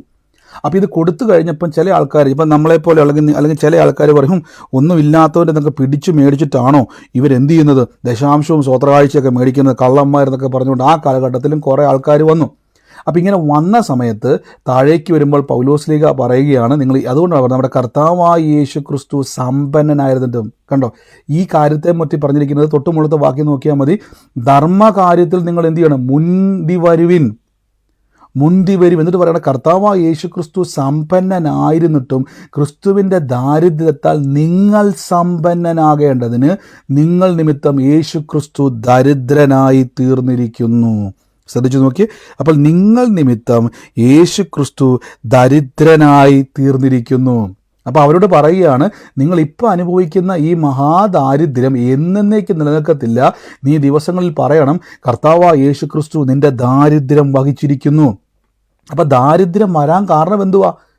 ഏദേൻ തോട്ടത്തിൽ ദൈവം അവരെ എപ്പോഴാണോ പുറത്താക്കിയത് ആ നിമിഷം മുതൽ നീ കഷ്ടതയോടെ അഹോവൃത്തി കഴിക്കണമെന്ന വചനത്തിലേക്ക് അവർ വന്നു. കഷ്ടത വേണ്ടെന്നല്ല ഞാൻ പറഞ്ഞേക്കുന്നത്, അവിടെ അതികഠിനമായി മനുഷ്യർ ഇപ്പോൾ നമ്മളുണ്ടല്ലേ ഓടി നടക്കുമല്ലേ നന്മയ്ക്ക് പുറകെ. ഇത് വേണ്ട, ദൈവം നമുക്ക് തരുന്നൊരു നന്മയുണ്ട്. നിങ്ങൾ നോക്കിയ ദിനവൃത്താന്തം, അവർ കൊടുത്ത 1 ദിനവൃത്താന്തം 29-ാം അധ്യായത്തിൻ്റെ 14-ാമത്തെ വാക്യത്തിൽ പറയും, നിങ്ങളെ മനഃപൂർവ്വമായി ദാനം ചെയ്യേണ്ടതിന് പ്രാപ്തരാക്കുവാൻ ഞാൻ ആര്, എൻ്റെ ജനവും എന്തുള്ളൂ, സകലതും നിങ്കൽ നിന്നല്ലോ വരുന്നത്, നിന്റെ കയ്യിൽ നിന്നും വാങ്ങി ഞങ്ങൾ നിനക്ക് തരുന്നതേയുള്ളൂ. ശ്രദ്ധിച്ച, ഞങ്ങൾ നിനക്ക് തരുന്നതേയുള്ളൂ. ഇതാണ് നമ്മൾ ഈ കൊടുക്കുന്ന ദശാംശം. അപ്പോൾ ദൈവം തരുന്നതാണ് നമുക്ക് നന്മ. നിങ്ങളുടെ സാലറി ആയിക്കോട്ടെ, നിങ്ങളുടെ ബിസിനസ് ആയിക്കോട്ടെ, നിങ്ങളുടെ ജോലി മേഖല ആയിക്കോട്ടെ, നിങ്ങൾ പറഞ്ഞു പഠിക്കണം, എൻ്റെ അച്ചായൻ്റെ വരുമാനം കൊണ്ട് ഞങ്ങളുടെ കുടുംബം കഴിയുന്നുള്ളതല്ല, എൻ്റെ ദൈവമാണിത് തരുന്നത്. അപ്പോൾ കൊരിന്ത്യ സഭയിലേക്ക് പൗലോസ്ലീഹ പറയുകയാണ്, ശ്രദ്ധിച്ചു നോക്കി, ഈ വാക്യം നോക്കി. അപ്പോൾ അവരുടെ അവസ്ഥ ഞാൻ പറഞ്ഞല്ലോ, അവരുടെ അവസ്ഥയെന്ന് പറഞ്ഞാൽ പൗലോസ്ലീഹ വരുന്ന സമയത്ത് അത്രത്തോളം മിളയച്ചകരമായൊരു ജീവിതം നയിക്കുന്ന വീട്ടുകാരവർ. ഒന്നാലോചിച്ച് നോക്കി, സ്വന്തം ഭർത്താവ് സ്വന്തം ഭാര്യേനെ വിൽപ്പന ചെയ്തതിന് ശേഷമാണ് ആ വീട്ടിൽ അവരെന്ത് ചെയ്യുന്നത്, ജീവിക്കുന്നത്. അപ്പോൾ എത്രത്തോളം അവസ്ഥ എന്ന് ആലോചിച്ച് നോക്കി. ഇങ്ങനെ ഒരു കുടുംബത്തിൽ ജനിക്കുന്ന തലമുറകളുടെ അവസ്ഥ ആലോചിച്ച് നോക്കി. ആ ജനിക്കുന്ന തലമുറ ഒരു പെൺകുട്ടിയാണെങ്കിൽ ആ പെൺകുട്ടീനെയും കൂടെ എന്ത് ചെയ്യുകയാണ്, കൊരിന്ത്യ പട്ടണത്തിലുള്ള ആളുകൾ അവിടെ ഈ ദേവദാസി സമ്പ്രദായം പോലെ തന്നെ ആ മകളെ എന്ത് ചെയ്യുക, അങ്ങോട്ട് കൊടുക്കുക. അപ്പം ഇങ്ങനെ ഇത്രയും വലിയ മ്ലേച്ഛതയിൽ സമ്പത്തിന് വേണ്ടി സ്വന്തം ശരീരത്തെ പോലും കൊടുക്കുന്ന ഒരു സ്ഥലത്ത് പൗലോസ്ലീഹ സുവിശേഷ നിമിത്തം അവരെ രക്ഷിച്ചെടുത്തു. അവർ യേശുവിലേക്ക് കൊണ്ടുവന്ന് അവർക്ക് മാനസാന്തരം കൊടുത്തു. നിനക്ക് വേണ്ടിയാണ് യേശു മരിച്ചത്, നീ ഇനി പാപം ചെയ്യരുത്, നിൻ്റെ പാപത്തെ യേശു വഹിച്ചു എന്നൊക്കെ പറഞ്ഞ് അവിടെ കൊണ്ട് നിർത്തുവല്ല. അപ്പം ഇതെല്ലാം കേട്ടിട്ട് അവർക്ക് വയറ് നിറയത്തില്ലല്ലോ. അവരെന്തിനാണ് ഇത് ചെയ്യുന്നത്? ജീവിക്കാൻ വേണ്ടിയാണ്. കാശ് കയ്യിലില്ല, തകർച്ചയിലൂടെ കടന്നു പോവാണ്, കാശിന് വേണ്ടിയാണ് ഇതെല്ലാം ചെയ്യുന്നത്, അവർക്ക് പൈസ വേണം. അപ്പോൾ അവരോട് പറയുകയാണ്, കർത്താവായ യേശു ക്രിസ്തുവിൻ്റെ ദരിദ്രനായത് നീ സമ്പന്നനാകാൻ വേണ്ടിയാണ്. അപ്പോൾ അവരെ പറഞ്ഞു പഠിപ്പിക്കുകയാണ്, ദൈവം നിനക്ക് നന്മ തരും. അപ്പോൾ അവരെന്ത് ചെയ്തുകൊണ്ടിരിക്കുക, സ്വന്തം ഭാര്യനെ വിറ്റതിന് ശേഷം ജീവിക്കുന്ന അവൻ പറയും, എനിക്ക് വേറെ എന്ത് ഞാൻ ചെയ്യും, ഈ സ്ഥലത്ത് വേറെ വരുമാനം ഇല്ല. അപ്പോൾ ഇവനെ പൗലോസ്ലീഹ ട്രെയിൻ ചെയ്യിപ്പിക്കുകയാണ്, അവരെ ട്രെയിൻ ചെയ്യിപ്പിക്കുകയാണ്. അപ്പം നമ്മൾ ഈ മിറക്കിൾ മണി എന്ന് പറയുന്നത് ക്രിസ്തുവിലൊരു സമ്പന്നതയുണ്ട്. വ്യക്തമായി കേട്ടോണം. നിങ്ങൾ അനുഭവിക്കുന്ന, ഞാൻ പണ്ട് പോലെ പറയാറില്ലേ, നിങ്ങൾ കർത്താവിൽ ബൈബിളിലൊരു വാക്ക്, അബ്രഹാമിനെ ദൈവം അനുഗ്രഹിച്ചു, പൊന്ന് വെള്ളി എന്നീ വകയിൽ അബ്രഹാം ബഹുസമ്പന്നനായി തീർന്നു. അപ്പോൾ സകലതും വിട്ടേച്ച് ഇറങ്ങി വരാൻ അബ്രഹാം. ഉൽപ്പത്തി പുസ്തകം 12 ഞാൻ എപ്പോഴും എക്സ്പ്ലെയിൻ ചെയ്യുന്നില്ല, നമ്മളിതൊക്കെ നേരത്തെ പറഞ്ഞിട്ടുണ്ട്, എങ്കിലും ഈ ദൈവരാജ്യത്തിലുള്ളതിനെപ്പറ്റി ഇന്ന് പറഞ്ഞു വരികയാണ്. അപ്പോൾ ഈ ഒരു വിഷയം ഭയങ്കര കൺഫ്യൂഷൻ വന്നതുകൊണ്ടാണ് ഞാൻ ഇന്ന് അത് എക്സ്ട്രാ എടുക്കുന്നത്, ദൈവരാജ്യത്തെപ്പറ്റി. അപ്പോൾ ഇവിടെ നിങ്ങൾ ശ്രദ്ധിച്ച് നോക്കണം, അബ്രഹാമിനോട് ദൈവം പറഞ്ഞു, നീ സകലതും വിട്ടേച്ച് ഞാൻ കാണിപ്പാനിരിക്കുന്ന ദേശത്തിലേക്ക് പോകുക. ഉൽപ്പത്തി 13:2 റീത്ത സൗകര്യ വാക്ക് ഇട്ടിട്ടുണ്ട്, ഞാൻ ആ വാക്യം ഒന്ന് കാണിക്കാവേ. ഉൽപ്പത്തി 13:12 വാക്യം ഒന്ന് നിങ്ങളെല്ലാവരും ഒന്ന് നോക്കിയേ. ഓക്കെ, 12 കേട്ടോ, 13 തീർന്നു. ഓക്കെ, നിങ്ങൾ നോക്കി, അബ്രഹാം അരുളിച്ചത്, നീ നിൻ്റെ ദേശത്തെയും പിതൃഭവനത്തെയും വിട്ട് പുറപ്പെട്ട് ഞാൻ നിനക്ക് കാണിപ്പാൻ ദേശത്തേക്ക് പോകുക. ഞാൻ നിന്നെ വലിയൊരു ജാതിയാക്കും. ആക്കിയിട്ടില്ല കേട്ടോ, നമ്മളത് പറഞ്ഞിട്ടുള്ളതാണ്. ഞാൻ നിന്നെ ആക്കും, നിന്നെ അനുഗ്രഹിച്ച് നിൻ്റെ പേര് വലിയതാക്കും. ആക്കിയിട്ടില്ല, നീ ഒരു അനുഗ്രഹമാക്കും. ആയിട്ടില്ല, ആക്കും. ഇതൊന്നും ചെയ്യാതെ ദൈവം വിളിച്ചിറക്കി. അതിൻ്റെ അർത്ഥം ഒരു പൈസ പോലും കയ്യിലില്ലാതെ അബ്രഹാം ഇറങ്ങിത്തിരിച്ചു. കുടുംബസ്വത്ത് വിൽക്കാൻ സമയം കൊടുത്തില്ല, അതിൻ്റെ ഷെയർ മേടിക്കാൻ സമയം കൊടുത്തില്ല, ഏതെങ്കിലും ഒരു പ്ലോട്ട് ഉണ്ടെങ്കിൽ അത് വിൽക്കാൻ ബ്രോക്കറെ ഏൽപ്പിക്കാൻ സമയം കിട്ടിയില്ല. ഇതെല്ലാം വിട്ടേച്ച് താൻ ഇറങ്ങി പുറപ്പെട്ടു. 12-ാം അധ്യായത്തിൽ ഇറങ്ങി പുറപ്പെട്ടു. എന്നാൽ 13-ാം അധ്യായം ഇതൊരു വലിയൊരു കാലപ്പഴക്കമുണ്ട്. ഇതിന് ഒറ്റയടിക്ക് ഒരൊറ്റ അധ്യായം മാറുന്ന പോലെ മാറിയതല്ല. എന്നാൽ 12-ാം അധ്യായത്തിൽ എല്ലാം വിട്ടേച്ച് ഇറങ്ങി വന്നു. അവിടെ അടുത്ത വാക്യത്തിൽ പറയുന്നു, കന്നുകാലി, പൊന്ന്, വെള്ളി ഈ വകയിൽ അബ്രഹാം ബഹുസമ്പന്നനായി തീർന്നു. ഞാൻ ചോദിച്ചോട്ടെ, ഒന്നുമില്ലാതെ ഇറങ്ങി പുറപ്പെട്ട അതും ഇതും എല്ലാം പെറുക്കിയെടുത്ത് ഉടുപ്പും വസ്ത്രവും എല്ലാം ഇറക്കിയിട്ട് ഇറങ്ങി പുറപ്പെട്ട മനുഷ്യൻ എങ്ങനെയാണ് ബഹുസമ്പന്നനാകുന്നത്? ബഹുസമ്പന്നൻ, ആ വാക്ക് നോക്കിയേ, ബഹുസമ്പന്നൻ. നോർമലായിട്ടുള്ള വ്യക്തിയല്ല, ബഹുസമ്പന്നൻ. എന്താണ് ഈ ബഹുസമ്പന്നൻ എന്നുള്ള വാക്കിൻ്റെ അർത്ഥം അറിയാമോ? ബഹുസമ്പന്നൻ സർവത്തിലും സമ്പന്നനായി തീർന്നു. വളരെയധികം ധനവാനായിരുന്നു. വളരെ അധികം. അപ്പം ഞാൻ ചോദിച്ചോട്ടെ, എല്ലാം വിട്ടേച്ചപ്പോൾ നമുക്ക് എല്ലാം ഉണ്ടായിട്ട് പറ്റുന്നില്ല. നമുക്ക് വീടുണ്ട്, കാറുണ്ട്, ലോണുണ്ട്, സ്വർണമുണ്ട്, അതുണ്ട്, ഇതുണ്ട്. നമുക്ക് എന്ത് ചെയ്യാൻ പറ്റുന്നില്ല? ഇത്ര വർഷമായിട്ട് ബഹുസമ്പന്നാകാൻ പറ്റുന്നില്ല. ഇവിടെ സകലതും വിട്ടേച്ച് വന്ന ആൾക്ക് എന്ത് കിട്ടി? ഇപ്പം ഇതിനിടയിൽ എന്താ സംഭവിച്ചത്? ഇവിടെ സംഭവിച്ചത് ദൈവത്തിൻ്റെ ഫിനാൻഷ്യൽ സ്രോതസ്സുമായിട്ട് അബ്രഹാമിന് ബന്ധം വന്നു. അബ്രഹാമിന് മനസ്സിലായി, എന്തായാലും നാട്ടിലുണ്ടായിരുന്ന ഒരു പ്രോപ്പർട്ടി വിൽക്കാൻ പോലും ദൈവം സമയം തന്നില്ല, അതിൻ്റെ ഷെയർ മേടിക്കാൻ പോലും സമയം തന്നില്ല. ഇനി അതൊന്ന് പണയം വെച്ച് ലോൺ എടുത്ത് ആ കാശുമായിട്ടൊന്ന് പോകാമെന്ന് വിചാരിച്ചു, ദൈവം സമയം തന്നില്ല. ദൈവം ഇറങ്ങിക്കോളാൻ പറഞ്ഞു, ഇറങ്ങി. ഒന്നുമില്ലാത്തവനായിരുന്നു, പക്ഷെ പൊന്ന്, വെള്ളി എന്നീ വകയിൽ ദൈവം അബ്രഹാമിനെ ബഹുസമ്പന്നനായിരുന്നു. അപ്പോൾ ഞാൻ നിന്നെ അനുഗ്രഹിക്കാം എന്ന് പറഞ്ഞു. ഇപ്പോൾ അബ്രഹാം അനുഗ്രഹമായി. സാമ്പത്തികം മാത്രം നമ്മൾ എടുക്കുന്നത്. അപ്പോൾ ഒരു ചോദ്യം, എങ്ങനെ ഇതുണ്ടായി? ഞങ്ങളിവിടെ തലകുത്തി മറിഞ്ഞിട്ട് പോലും ഞങ്ങൾക്ക് ഇതൊന്നും നടക്കുന്നില്ല. ഞങ്ങളിവിടെ എത്ര ശ്രമിച്ചിട്ട് പോലും, എത്ര ബിസിനസ് ചെയ്തിട്ട്, എത്ര ജോലി ചെയ്തിട്ടും, എന്തെല്ലാം തിരിച്ചും മറിച്ചും ചിട്ടിയും വട്ടി എല്ലാം പിടിച്ചിട്ട് പോലും നമുക്കിത് രക്ഷപ്പെടാൻ പറ്റുന്നില്ല. അബ്രഹാമിന് എങ്ങനെ ഇത് അനുഗ്രഹിക്കപ്പെട്ടു? ഇനി നമുക്ക് നേരെ കൊരിന്ത്യ ലേഖനത്തിലേക്ക് വരാം. കൊരിന്ത്യ ലേഖനത്തിലേക്ക് പറയുന്ന വാക്ക് ഇതാണ്. നിങ്ങൾ നോക്കി, ഇവിടെ നിങ്ങൾ തുടക്കത്തിൽ പറഞ്ഞല്ലോ മഹാദാരിദ്ര്യം എന്നൊക്കെ പൗലോസ് പറയുകയാണ്, കഠിന ശോധനയെന്ന്. അപ്പോൾ ഇത് നിങ്ങൾ കേൾക്കുമ്പോൾ ഒന്ന് നിങ്ങൾ തെറ്റിദ്ധരിക്കല്ല്, ഇതാണ് ക്രിസ്തുവിൽ തെറ്റിദ്ധരിക്കല്ല്. ആ ഒരു കാലഘട്ടത്തിൽ അവർ പൊക്കോണ്ടിരുന്ന, ഇപ്പം നമുക്കറിയാം നോർത്ത് ഇന്ത്യയിലൊക്കെ സുവിശേഷവുമായിട്ട് ചെന്ന് കഴിഞ്ഞാൽ അവർ ബൈബിൾ കീറുന്നു, ദേവദാസന്മാരെ ഓടിക്കുന്നു. അപ്പോൾ ഇതിനേക്കാളും കഷ്ടമായ കാലഘട്ടമായിരുന്നു അന്ന്. നരഭോജികളായിട്ടുള്ള മനുഷ്യന്മാരെ പറ്റി റെയ്നാൻ പോങ്കെ പറയുന്നുണ്ട് ആഫ്രിക്കയിൽ ചെന്ന സമയത്ത്, ആ കാലഘട്ടത്തിൽ. അപ്പോൾ ആ കാലഘട്ടത്തിൽ വളരെ പ്രതിസന്ധികൾ ഉണ്ടായപ്പോഴും പൗലോസ് പറയുകയാണ്, എടാ നീ ക്രിസ്തുവിൽ ദരിദ്രനല്ല. അപ്പോൾ അന്നാലോചിച്ച് നോക്കി, അവിടെ സഭയിൽ ഈ ദശാംശമൊക്കെ എടുക്കുന്നുണ്ട് അവർ. നമുക്ക് അതുകൊണ്ടാണ് ഈ ധർമ്മശേരം എന്ന് പറഞ്ഞത്, യെരുശലേം സഭയിലേക്ക് ഇവർ കൊണ്ടുപോയിട്ട് സുവിശേഷ പ്രവർത്തനത്തിന് വേണ്ടിയൊക്കെ ഈ പൈസ ഉപയോഗിക്കുക. അപ്പോൾ ചിലർ പറഞ്ഞു, ഒന്നാമത് ഞങ്ങൾക്ക് ജോലിയും കൂലിയൊന്നും ഇല്ല. അപ്പോഴാണ് പൗലോസ് സ്വത്രകാഴ്ചയായിട്ട് വരുന്നത്. അപ്പോഴാണോ ഫിനാൻഷ്യൽ ബ്രേക്ക് ത്രൂ എന്നൊക്കെ പറഞ്ഞുകൊണ്ട് വരുന്നത്. അപ്പോൾ അവരോട് പൗലോസ് പറയണം, സഹോദര, ഇന്ന് നീ കർത്താവിൻ്റെ നാമത്തിൽ വിതയ്ക്കുന്നത് നീ അനുഗ്രഹിക്കപ്പെടാൻ വേണ്ടിയല്ല, യേശു നിൻ്റെ ദാരിദ്ര്യം മാറ്റിയിരിക്കുന്നു എന്ന വിശ്വാസത്തിലാണ് നീ വിതയ്ക്കുന്നത്. ചിലർ പറയത്തില്ലേ, ബ്രദറെ, കർത്താവ് എനിക്ക് തന്നാൽ ഞാൻ ദൈവത്തിൻ്റെ വേലയ്ക്ക് കൊടുക്കും. അവരിന്നേ വരെ കൊടുത്തിട്ടില്ല കേട്ടോ. അവരിന്നേ വരെ രക്ഷപ്പെട്ടിട്ടുമില്ല. നിങ്ങൾ ആദ്യം മൈൻഡ് സെറ്റപ്പ് മാറ്റണം. നിങ്ങൾ കർത്താവിൽ അനുഗ്രഹിക്കപ്പെട്ടവരാന്നുള്ള ബോധ്യത്തിൽ, ഞാൻ ഈ പറഞ്ഞല്ലോ, ദിനവൃത്താന്തം സകലതും നിങ്കിൽ നിന്ന് വരുന്നു, നിന്റെ കയ്യിൽ നിന്ന് വാങ്ങി ഞങ്ങൾ നിനക്ക് തരുന്നതേ ഉള്ളൂ. അപ്പം ദൈവത്തിൽ നിന്നാണ്. ഞാൻ എപ്പോഴും വിശ്വസിക്കുന്നൊരു കാര്യമാണ്. ഞാനതുകൊണ്ടാണ് പലപ്പോഴും നമ്മുടെ ഈ പ്രയറിൽ ഒരു വ്യക്തി പിരിവുമായിട്ട് വന്ന സമയത്ത്, ഞാൻ പല പിരിവുകാരും പറയുന്ന സമയത്ത് ഞാൻ പ്രോത്സാഹിപ്പിക്കാതെ ബ്രദറിനോട് പറയും, ബ്രദറെ, എനിക്ക് ഒത്തിരി പ്രതിസന്ധിയായി ഞാൻ പോകും, എല്ലാവരും ഒരു 2000 രൂപ വെച്ച് ഇട്ടാൽ എനിക്ക് എൻ്റെ ജീവിതമാണ്. ഞാൻ ഒരിക്കലും അത് പ്രോത്സാഹിപ്പിക്കത്തില്ല, ക്ഷമിക്കണം എന്നോട്. ഞാനത് പ്രോത്സാഹിപ്പിച്ച് കഴിഞ്ഞാൽ കൊടുക്കുന്നവൻ കൊടുക്കുകയും മേടിക്കുന്നവൻ മേടിച്ചുകൊണ്ടേ ഇരിക്കത്തുള്ളൂ. നിങ്ങൾ ഒരിക്കലും രക്ഷപ്പെടത്തില്ല. നിങ്ങൾ പഠിക്കണം എങ്ങനെ ദൈവത്തിൽ നിന്നുള്ള അനുഗ്രഹത്തെ ലഭിക്കുന്നത്. ഒരു മനുഷ്യനും അതിൻ്റെ ചോദ്യം ചെയ്ത് വരത്തില്ല. ഇവിടെ വചനം പറയുകയാണ്, സകലതും നിങ്കിൽ നിന്ന് വാങ്ങി നിനക്ക് തരുന്നതേ ഉള്ളൂ. ഇനി ഞാൻ നേരത്തെ പറഞ്ഞിട്ടുള്ളതാണ്, എങ്ങനെ ഈ മിറക്കിൾ മണി സംഭവിക്കുന്നത് എങ്ങനെയാണെന്നുള്ളത് പറഞ്ഞു തരാം. എങ്ങനെയാണ് ഒരു വ്യക്തിയുടെ ജീവിതത്തിൽ മിറക്കിൾ മണി സംഭവിക്കുന്നതെന്നുള്ളത് ഒരു വാക്യത്തിലൂടെ നമുക്കൊന്ന് കാണിച്ചു തരാം. അപ്പോൾ നിങ്ങൾക്ക് കുറച്ചും കൂടെ ഒന്ന് മനസ്സിലാകുവാൻ ഇടയായിത്തീരും. 1-2 വാക്യങ്ങൾ എടുക്കണമെന്ന് എനിക്ക് ആഗ്രഹമുണ്ട്. പക്ഷേ ഇന്ന് നമുക്ക് സമയത്തിൻ്റെ ഈ ചുരുക്കം കൊണ്ട് നമ്മൾക്ക് ഒരു വാക്യത്തിൽ ഞാനത് എന്ത് ചെയ്യുവാണ്, ഒന്ന് ജസ്റ്റ് ഒന്ന് ഒതുക്കുവാണ്. 2 രാജാക്കന്മാരുടെ പുസ്തകം അതിൻ്റെ 4-ാം അധ്യായം, പരിചിതമായ വാക്യമാണ്. 2 രാജാക്കന്മാരുടെ പുസ്തകം 4-ാം അധ്യായത്തിൻ്റെ ഏലീശ, പ്രവാചകന്മാരുടെ ഭാര്യയിൽ ഒരുത്തനായ ഏലീശ. നമ്മൾ നേരത്തെ കഴിഞ്ഞ ദിവസങ്ങളിൽ ഈ വചനം പറഞ്ഞതാണ്, എങ്കിലും ഒന്ന് എടുക്കുവാൻ ഞാൻ കേട്ടോ. തൻ്റെ മകൻ എന്ത് ചെയ്തു? 2 മക്കളെ പിടിച്ച് അടിമകളാക്കുവാൻ വന്നിരിക്കുമെന്ന് പറഞ്ഞു.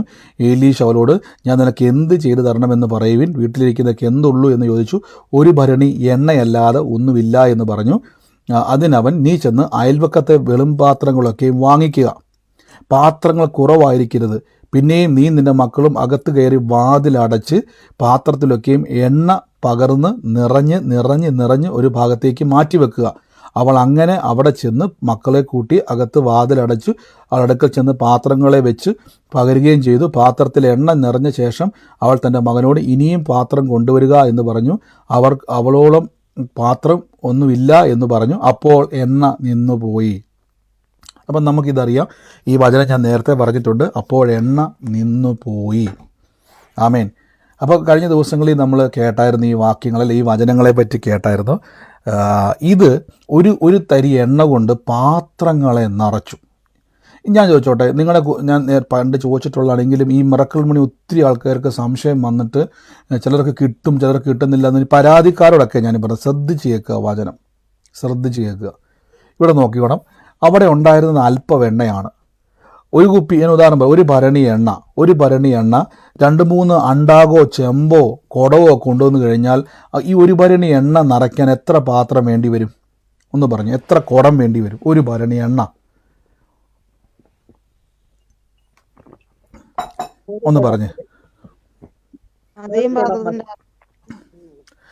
അധികം പാത്രത്തിൻ്റെ ആവശ്യമില്ല. കൂടിപ്പോയി ഒരു കുടം, ഒരു ഭരണി ഒരു സ്ത്രീക്ക് അല്ലെങ്കിൽ ഒരു സഹോദരിക്കും മകനും കൂടെ എടുത്ത് പൊക്കി ഒഴിക്കാൻ പറ്റുന്ന ഒരു ഭരണിയാണെങ്കിൽ 2 കുടത്തിൽ. അവിടെ പക്ഷേ ആ സഹോദരി പറയുന്നുണ്ട് അല്പം എണ്ണയേ ഉള്ളൂ എന്ന് പറയുന്നുണ്ട്. അല്പം എണ്ണയെന്നൊരു വ്യക്തി ഒരു ഭരണിയിൽ പറയുന്നുണ്ടെങ്കിൽ അല്പം തന്നെയാണ്. അപ്പോൾ ഈ അല്പം എണ്ണ ഒഴിച്ചപ്പോൾ പാത്രങ്ങളൊക്കെ നിറയാൻ തുടങ്ങി. ഇവിടുന്ന് വന്നു എണ്ണ. ചക്കിലാട്ടിയിട്ടില്ല, കടയിൽ പോയിട്ടില്ല, പലചരക്കടയിൽ പോയി മേടിച്ചിട്ടില്ല, സൂപ്പർ മാർക്കറ്റിൽ പോയിട്ടില്ല, ഇവിടെ ഒന്നും പോകാതെ ഈ പാത്രത്തിലൊക്കെ നിറയ്ക്കുന്ന എണ്ണ എവിടുന്ന് വന്നു? ഇത് വന്ന സോഴ്സാണ് ദൈവം. ഇതിൻ്റെ പേരാണ് മിറക്കിൾ എന്ന് പറയുന്നത്. മിറക്കിൾ എന്ന് പറഞ്ഞാൽ ഒരു വിശ്വാസിക്ക് ദൈവം നാച്ചുറലായിട്ടൊന്നും ചെയ്യത്തില്ല. ഇനി ചെയ്യത്തില്ല എന്നല്ല പറയുന്നത്, അങ്ങനെയല്ല ദൈവം പ്രവർത്തിക്കുന്നത്. ഞാൻ പറയത്തില്ലേ, എല്ലാ സാധ്യതകളും ഒത്തു വന്നാൽ ഒരു പ്രവചനം, കർത്താവ് അത്ഭുതം ചെയ്യാമെന്ന്. അതല്ല, ഒരു പ്രതീക്ഷയും ഇല്ലെങ്കിലും അവിടെ ആമേൻ പറഞ്ഞ് നിൽക്കാൻ ധൈര്യമുണ്ടെങ്കിൽ നിങ്ങളുടെ പേരാണ് വിശ്വാസി. ഒരു സാധ്യതയും മുമ്പിലില്ല, പക്ഷേ ദൈവം പ്രവർത്തിക്കുന്ന നിൽക്കുമ്പോഴേക്കും തുള്ളിച്ചാടി ഹല്ലേലൂയ പറഞ്ഞ് ആമേൻ പറയാൻ പറ്റുന്നുണ്ടെങ്കിൽ അതിൻ്റെ അർത്ഥം നിങ്ങളുടെ അകത്ത് വിശ്വാസിയുടെ ആത്മാവുണ്ട്, വിശ്വാസത്തിൻ്റെ ആത്മാവുണ്ട്. അപ്പോൾ ഇത് നമുക്ക് മിറക്കിൾ മണി എന്ന് പറഞ്ഞാൽ, ഇനി ശ്രദ്ധിച്ചോണം, ഈ മഹാദാരിദ്ര്യത്തിലിരിക്കുന്ന കൊരിന്ത്യ സഭയിലെ ജനത്തോട് പറയുകയാണ്, നോക്കി, അതികഷ്ടതയും അതിശോധനയുമായിരുന്നിട്ടും സന്തോഷത്തിലും സമൃദ്ധിയിലും, സന്തോഷ സമൃദ്ധി മഹാദാരിദ്ര്യവും ധാരാളം ഔദാര്യം കാണിച്ചു. അപ്പോൾ അവരാണ് ഏറ്റവും കൂടുതൽ കർത്താവിൻ്റെ വേല വിതച്ചത്. അതായത് അവർക്ക് നല്ല ജോലിയില്ല, നല്ല വരുമാനമൊന്നുമില്ല, പക്ഷെ പൗലോസ് ധാരാളം ഔദാര്യം കാണിപ്പാൻ നിങ്ങൾ കാരണമായി തീർന്നു. വിശുദ്ധന്മാരുടെ ധർമ്മശേഖരം. അപ്പോൾ നിങ്ങൾ എന്തൊക്കെയും വിശുദ്ധന്മാരെല്ലാം കാശ് മേടിക്കാൻ വേണ്ടി ഇരിക്കുവാണ്? അല്ല. എന്തിനാണ് ഈ വിശുദ്ധന്മാർക്ക് ധർമ്മം? ഇവിടെ ധർമ്മം എന്നല്ല കേട്ടോ, ഓഫറിങ്ങാണ് കേട്ടോ. കർത്താവിൻ്റെ വേലയിൽ കൊടുക്കുവാണ്. എന്തിനാണ് ഈ ധർമ്മശേഖരം കൊടുത്തിരിക്കുന്നത് വെച്ച് കഴിഞ്ഞാൽ, സുവിശേഷത്തിന് വേണ്ടി അനേകിടങ്ങളിൽ അപ്പോസ്തലന്മാർ യാത്ര ചെയ്യുക. ആ യാത്രയ്ക്ക് വേണ്ടി നമ്മൾ പറയത്തില്ല, സുവിശേഷ പ്രവർത്തനങ്ങൾക്ക് വേണ്ടി നമ്മൾ വിതയ്ക്കത്തില്ലേ? ഇപ്പം നമ്മൾ ഉദാഹരണം പറഞ്ഞാൽ എറണാകുളത്തും കൊല്ലത്തും ഒക്കെ നമ്മൾ ഓഡിറ്റോറിയങ്ങൾ ബുക്ക് ചെയ്യുന്നുണ്ട്. അതൊന്നും ഫ്രീ ആയിട്ട് കിട്ടുന്നതല്ലല്ലോ. ഏതെങ്കിലും ഓഡിറ്റോറിയം എറണാകുളം പോലത്തെ ഒരു പട്ടണത്തിൽ നിങ്ങൾക്കറിയാം, നമ്മൾ തിരക്കിയ ആൾക്കാരൊക്കെ ഉണ്ട്. എറണാകുളത്ത് പോയി നിങ്ങൾ പോയി തിരക്കിയപ്പോൾ തന്നെ നിങ്ങളിതിനെ ഞെട്ടിപ്പോലെ അതിൻ്റെ റെൻറ്റ് കേട്ടപ്പോൾ തന്നെ. എറണാകുളം പോലൊരു ടൗണിൽ 500 പേർക്ക് ഇരിക്കാൻ പറ്റുന്ന ഒരു ഓഡിറ്റോറിയം, നിങ്ങൾക്ക് ഒരു കല്യാണ മണ്ഡപം ചുമ്മാ അത്രയും വലിപ്പം തന്നെ, അത് കല്യാണത്തിൻ്റെ ഓഡിറ്റോറിയം നമ്മൾ എടുത്തേക്കുന്നത്. അപ്പോൾ അങ്ങനെ ഒരു ഓഡിറ്റോറിയം എറണാകുളം പട്ടണത്തിൽ നമുക്ക് എടുക്കണമെങ്കിൽ ഒരു നോർമലായിട്ടുള്ള വ്യക്തി കൂടെ നടക്കത്തില്ല. കൊല്ലത്തും ഇപ്പോൾ ഗീതാ സിസ്റ്ററൊക്കെ പോയി കൊല്ലത്തൊക്കെ പോയി തിരക്കിയിട്ട് ഗീതാ സിസ്റ്റർ ഓരോ ദിവസവും എനിക്ക് മെസ്സേജ് അയക്കും, ബ്രദറെ അതിന് ഇത്ര റെൻ്റാന്ന് പറഞ്ഞ മെസ്സേജ് അയക്കും. അപ്പം നമുക്കറിയാം. അപ്പോൾ ഇതേപോലെ 3-4 മീറ്റിംഗ് നടക്കുക. അപ്പം ഇവിടെ നമ്മൾ അപ്പോസ്തലന്മാർ ലോകം മുഴുവൻ സഞ്ചരിച്ചുകൊണ്ടിരിക്കുക. അപ്പോൾ ഈ സഞ്ചരിച്ചുകൊണ്ടിരിക്കുന്ന സമയത്ത് പൗലോസ്ലീഹ പഠിപ്പിക്കുകയാണ്, ദൈവം നിന്നെ ദരിദ്രനാക്കിയിരിക്കുകയല്ല, നിൻ്റെ ദാരിദ്ര്യം മാറ്റി. ഇത് പറഞ്ഞ് നീ എന്ത് ചെയ്യണം? ഈ അനുഗ്രഹം അനുഭവിക്കണം. എന്നിട്ട് ദൈവം നിന്നെ അനുഗ്രഹിച്ചത് കൊണ്ട് നീ വിതയ്ക്കണം. കർത്താവ്, ബ്രദറെ ലോട്ടറി അടിച്ചിട്ടുണ്ടെങ്കിൽ ബ്രദറിന് വേണ്ടി അല്ലെങ്കിൽ സുവിശേഷ വിലയ്ക്ക് വേണ്ടി വലിയ കാര്യം ചെയ്യാൻ വേണ്ടി ലോട്ടറി അടിക്കാനൊന്നും പോകുന്നില്ല സഹോദര. ഇപ്പം കർത്താവിൻ്റെ ഞാനൊരു അനുഗ്രഹമാണ്. ഇതാണ് വിശ്വാസം.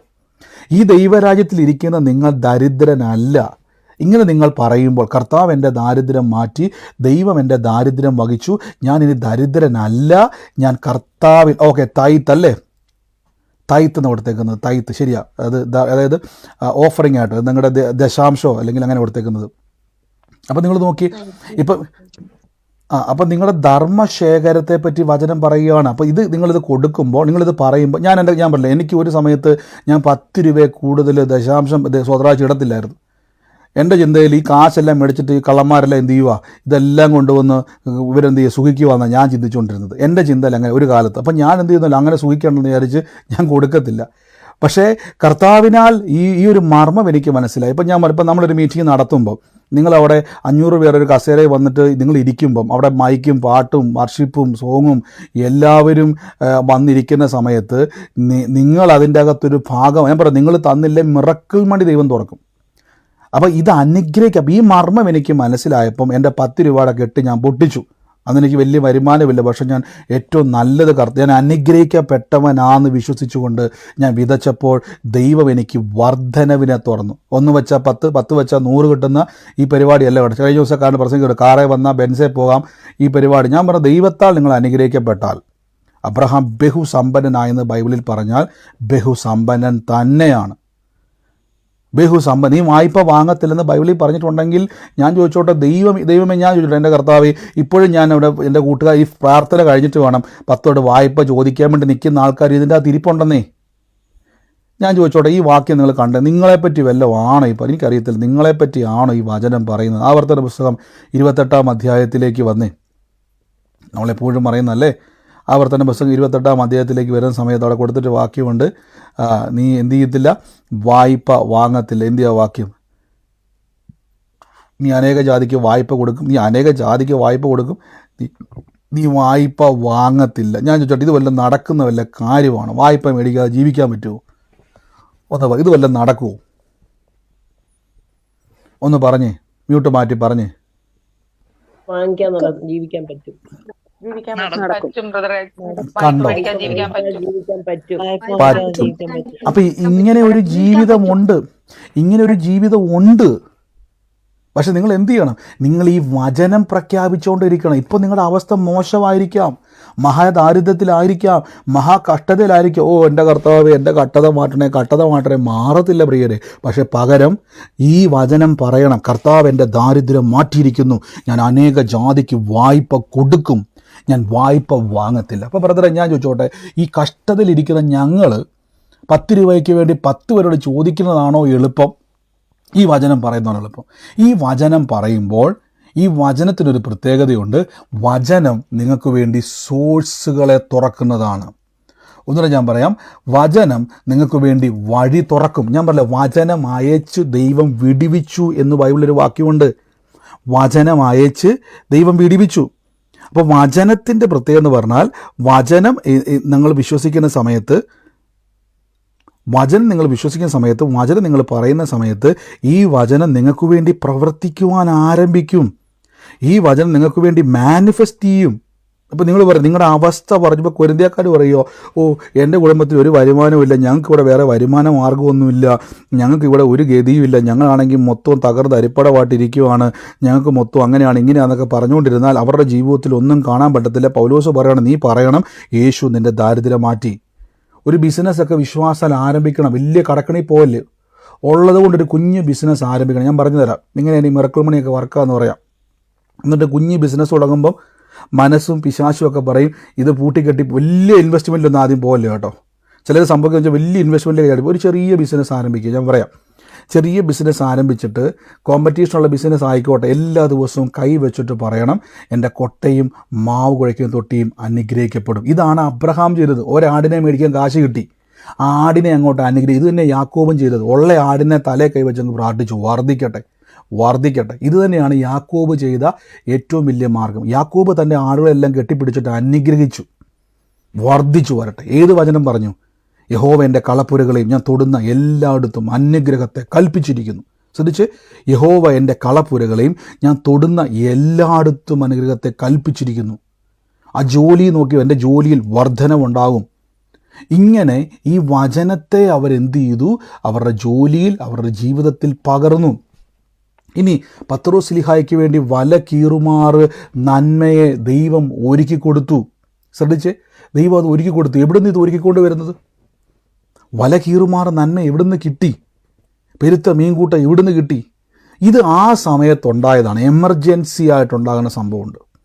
നിങ്ങൾക്കിപ്പോൾ അത്യാവശ്യമാണ്. ഇപ്പം ഞാൻ പറഞ്ഞില്ല, വിധവയുടെ വീട്ടിൽ തൻ്റെ മക്കളെ വന്ന് പലിശക്കാരൻ പിടിക്കാൻ നിൽക്കുമ്പോൾ അവർക്ക് വേണ്ടതൊരു മിറക്കിളാണ്. ആ എണ്ണ മിറക്കിളാണ്. അതുകൊണ്ട് അവിടെ മിറക്കിളായിട്ടുണ്ടായത്. അല്ലാതെ എപ്പോഴും എണ്ണ എന്ത് ചെയ്തുകൊണ്ടിരിക്കത്തില്ല, എണ്ണ വന്നുകൊണ്ടിരിക്കത്തില്ല, എപ്പോഴും ATM കാശ് വന്നുകൊണ്ടിരിക്കത്തില്ല. എങ്ങനെ ചിന്തിക്കരുത് നിങ്ങൾ. ആ സമയത്ത് നിങ്ങൾക്ക് അതാണ് ആവശ്യമെങ്കിൽ അങ്ങനെ തുറക്കും. ഇനി മറ്റു ചിലപ്പോൾ നിങ്ങളുടെ ജോലിയിലൊരു വർധനമാണെങ്കിൽ ദൈവം അങ്ങനെ ചെയ്യും. ബിസിനസ്സിൽ അങ്ങനെയാണ്, അത് ചെയ്തുകൊണ്ടിരിക്കും. അങ്ങനെ പല മാർഗങ്ങളിലൂടെ നിങ്ങൾക്ക് ഈ നന്മ വന്നുകൊണ്ടേയിരിക്കും. ഹല്ലേലൂയ.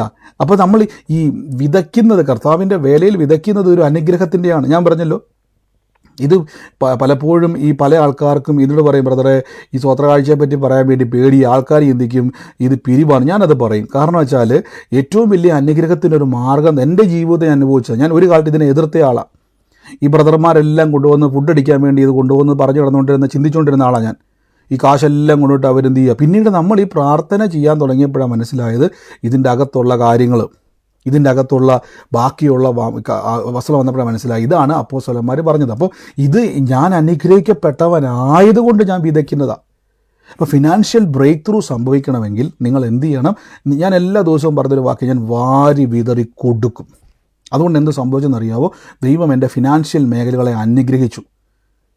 ഇത് നിങ്ങൾ പറയണം. അല്ലാതെ നിങ്ങൾ ആരും ചിന്തിക്കരുത്, ബ്രദറെ ഈ ഇതിനകത്തുള്ള 450 പേരും കൂടെ പിരിവെടുത്തു കഴിഞ്ഞാൽ എൻ്റെ ജീവിതത്തിൽ വലിയൊരു ബ്രേക്ക് ത്രൂ ഉണ്ട്. അതല്ല ഞാൻ ഈ പറഞ്ഞ് പഠിപ്പിച്ച് വരുന്നത് കേട്ടോ. എല്ലാവരും കൂടെ എന്നെ ഒന്ന് സഹായിച്ചാൽ ഞാൻ രക്ഷപ്പെടുന്നില്ല. നിങ്ങൾക്ക് എന്തുകൊണ്ട് ദൈവത്തിൻ്റെ അനുഗ്രഹം പ്രാപിച്ചുകൂടാ? മറ്റുള്ളവരുടെ മുമ്പിൽ കൈ നീട്ടുന്ന, അങ്ങനെ കൈ നീട്ടാൻ ബൈബിളിൽ പറഞ്ഞിട്ടില്ല. നിങ്ങൾ ശ്രദ്ധിച്ച് നോക്കി, നീ വായ്പ കൊടുക്കുമെന്ന് പറഞ്ഞാൽ വാങ്ങത്തില്ല. ഇത് ദൈവത്തിനൊരു വാശിയോടെ പറയുക. ഇതാ ദൈവം. ദൈവം ഇങ്ങനെ പറയുന്നുണ്ടെങ്കിൽ നിങ്ങൾ ഇനി ഈ വാക്യം ഇനി കണ്ടു നോക്കി. ഇനി ഇത് കൊരിന്ത്യ സഭയോട് പൗലോസ് പറയുകയാണ്, കർത്താവായ യേശു ക്രിസ്തു സമ്പന്നനായിരുന്നിട്ടും. അപ്പോൾ സമ്പത്ത് വേണ്ട, സമ്പത്തിലൊന്നും അല്ല കാര്യമെന്ന് പറയുന്ന സുവിശേഷ പ്രസംഗം നമുക്കൊരു കുളിരൊക്കെ കുര കേൾക്കും അല്ലേ? കർത്താവിൻ്റെ വേലയിൽ നിന്ന് വിശുദ്ധന്മാർ പലരും പട്ടിണിയിലായിരുന്നു, അവർ ദാരിദ്ര്യത്തിലായിരുന്നു. ഇതൊന്നും കണ്ടുകൊണ്ടല്ല ഇത് ഇറങ്ങിയത്, അവർ കർത്താവിന് വേണ്ടി നിന്നു. സത്യമാണ്. പക്ഷെ അത് കേൾക്കുമ്പോൾ നിങ്ങൾക്കൊരു സന്തോഷം കുളിരുമൊക്കെ അപ്പം തോന്നും. പക്ഷേ കടക്കാരൻ വന്ന് നിങ്ങളെ ചീത്ത വിളിക്കുമ്പോൾ ഇതൊന്നും എന്ത് ചെയ്യത്തില്ല, അവിടെ വർക്കൗട്ട് ആകത്തില്ല. ബാങ്കിൻ്റെ ലോൺ കടന്ന് നിങ്ങളെ എന്ത് ചെയ്യുന്നുണ്ട്, പിള്ളേർക്ക് വേണ്ടിയുള്ള ഇതൊക്കെ ഇമോഷനുകളാണ്. ബൈബിൾ ഇമോഷൻ്റെ പുസ്തകമല്ല. ബൈബിൾ ഇമോഷനല്ല. ബൈബിളിൻ്റെ വഴി ഇമോഷനല്ല.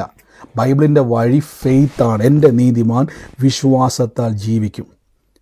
അപ്പോൾ യേശുക്രിസ്തു ദരിദ്രനായത് എന്തുകൊണ്ടാണ്? പാപമാണ് ദാരിദ്ര്യത്തെ കൊണ്ടുപോകുന്നത്, ദൈവമല്ല. ഏദൻ തോട്ടത്തിൽ ദൈവം അവരെ പട്ടിണിക്കിടുവല്ലായിരുന്നു. ഇതിലുള്ള സകലതും നിനക്കൊള്ളാമെന്നാണ് പറഞ്ഞത്. പക്ഷെ ഒന്ന് മാത്രം കഴിക്കരുത്, ബാക്കി എല്ലാ ആപ്പിളോ ഓറഞ്ചോ മുന്തിരിയോ എന്നാ വേണ്ടത് മൊത്തം നിനക്കുള്ളതാണ്. പക്ഷേ എന്ത് ചെയ്ത്? പാപം നിമിത്തം ഇറങ്ങിപ്പൊക്കോളാൻ പറഞ്ഞു. ഇനി മേലെ കണ്ടുപോകരുത്. ഇതിൻ്റെ അകത്ത് പാപം നിന്നെ ദരിദ്രനാക്കി, കഷ്ടതയിലാക്കി, ദുരിതത്തിലാക്കി, പ്രയാസത്തിലാക്കി. യേശു വന്ന് പാപമോചനം നടത്തിയപ്പോൾ ദാരിദ്ര്യവും മാറ്റി. പക്ഷെ കൊരിന്ത്യക്കാർക്ക് ഇപ്പോഴും മനസ്സിലായിട്ടില്ല. അവർ മഹാ കഷ്ടതയിലൂടെ കടന്നു പോയിക്കൊണ്ടിരിക്കുക. ഞാൻ പറഞ്ഞില്ലേ, അത്രത്തോളം മ്ലേച്ഛ കൊണ്ട് ജീവിക്കുന്നവരവർ. വലിയ ടൂറിസ്റ്റ് പ്ലേസൊക്കെയാണ്. പക്ഷെ പറഞ്ഞിട്ട് കാര്യമില്ല. കാശ് വേണമെങ്കിൽ സ്വന്തം ശരീരം വിൽക്കേണ്ടി വരുന്ന അവസ്ഥയിലാണ് അവിടുത്തെ സഹോദരിമാർ. എന്തു ചെയ്യും? പൗലോസിന് ഇപ്പോൾ കാശ് കൊടുക്കാൻ പറ്റും. എല്ലാ വീട്ടിലും പോയിട്ട് 1 ലക്ഷം 2 ലക്ഷം സഭയിലെ വിശ്വാസിയുണ്ട്. എല്ലാവരുടെ വീട്ടിൽ പോയിട്ട് എൻ്റെ 500 നീ ജീവിച്ചു, അരി മേടിച്ചു. അപ്പോൾ അടുത്തയാൾ കഴിഞ്ഞിട്ട് എനിക്കൂടെ അരി മേടിക്കാൻ കാശ് താ. അടുത്തയാൾക്ക് 500 കൊടുത്തു. പിന്നെ അടുത്തയാൾ പറയാം എനിക്ക് 500 താ. ഇങ്ങനെ കൊടുക്കാൻ തുടങ്ങിയ പൗലോസിന് മനസ്സിലായി ഇത് എന്ന് തീരും. അവരെ പഠിപ്പിച്ചു, എടാ നിൻ്റെ ദാരിദ്ര്യം യേശു മാറ്റി. നീ ശരീരം വിറ്റിട്ടല്ല, ദൈവം നിനക്ക് വേണ്ടി തുറക്കും. ഇതാണ് മിറക്കിൾ മണികൾ. ഇത് എപ്പോഴും മിറക്കിൾ മണി എന്ന് പറഞ്ഞ് നടക്കരുത്. നിങ്ങളൊരു ജോലി ചെയ്യുന്ന സ്ഥാപനത്തിൽ ബിസിനസ്സുകളിൽ കൈവച്ച് പറയണം, എൻ്റെ കൊട്ടയും മാവുഴയ്ക്കും തൊട്ടിയും. അങ്ങനെ എത്രയോ പേര് ബിസിനസ്സുകൾ അതിനകത്ത് വന്നിട്ട് അനുഗ്രഹിക്കപ്പെട്ട ആരെങ്കിലും ഉണ്ടോ? 1-2 പേരുണ്ട്. സാക്ഷ്യം, ആ സാക്ഷ്യം പറഞ്ഞിരുന്നു ക്രിസ്മസ് ഒക്കെ എനിക്ക് അറിയത്തില്ലുണ്ടോ എന്ന്. അങ്ങനെ ബിസിനസ്സിലോ ജോലിയിലോ ഒക്കെ വർധനവുണ്ടായ ആരെങ്കിലും ഇന്ന് പ്രാർത്ഥനയിലുണ്ടോ? ഉണ്ട്. ഒരാളുണ്ട്. വേറെ ആരോ ഉള്ളത്? ഉണ്ട്. അപ്പോൾ നിങ്ങൾക്ക് ആ വർധനവ് ഉണ്ടായത് എങ്ങനെയാണ്? ഈ വചനം നിങ്ങൾ പറഞ്ഞുകൊണ്ടല്ലേ. കണ്ടോ, ഈ ബിസിനസ്സും നിങ്ങളുടെ ബിസിനസ്സൊക്കെ വർദ്ധിക്കണമെങ്കിൽ നിങ്ങളുടെ എങ്ങനെ ഞാൻ പറഞ്ഞില്ല, ബിസിനസ്സുകാരോടൊക്കെ ഞാൻ അടുത്ത ദിവസം ഇത് പറയുകയാണ്. നിങ്ങൾക്ക് ബിസിനസ് ചെയ്യുന്നുണ്ടെങ്കിൽ ചാടിക്കയറി ബിസിനസ്സിന് കൈവല്ല പ്രാർത്ഥിക്കണം. ചാടിക്കയറി എല്ലാ ബിസിനസ്സും കയറി തല വെച്ചിട്ട് അവസാനം എന്ത് ചെയ്ത് അപ്പോൾ ദൈവഹിതമാണോ എന്ന് ആദ്യം അന്വേഷിക്കണം. എന്നിട്ട് അത് പ്രാർത്ഥിച്ച് അത് ചെയ്യണം. അത് ചെയ്യുമ്പോൾ എന്ത് സംഭവിക്കുമെന്നറിയാവോ? നിങ്ങളുടെ ജീവിതത്തിൽ ആ വർധന ഉണ്ടായിരിക്കും. ബിസിനസ്സിൽ, ജോലിയിൽ എല്ലാം ഞാൻ പറഞ്ഞു തരാം എങ്ങനെ ഇതിനകത്ത് വർധന ഉണ്ടാവും.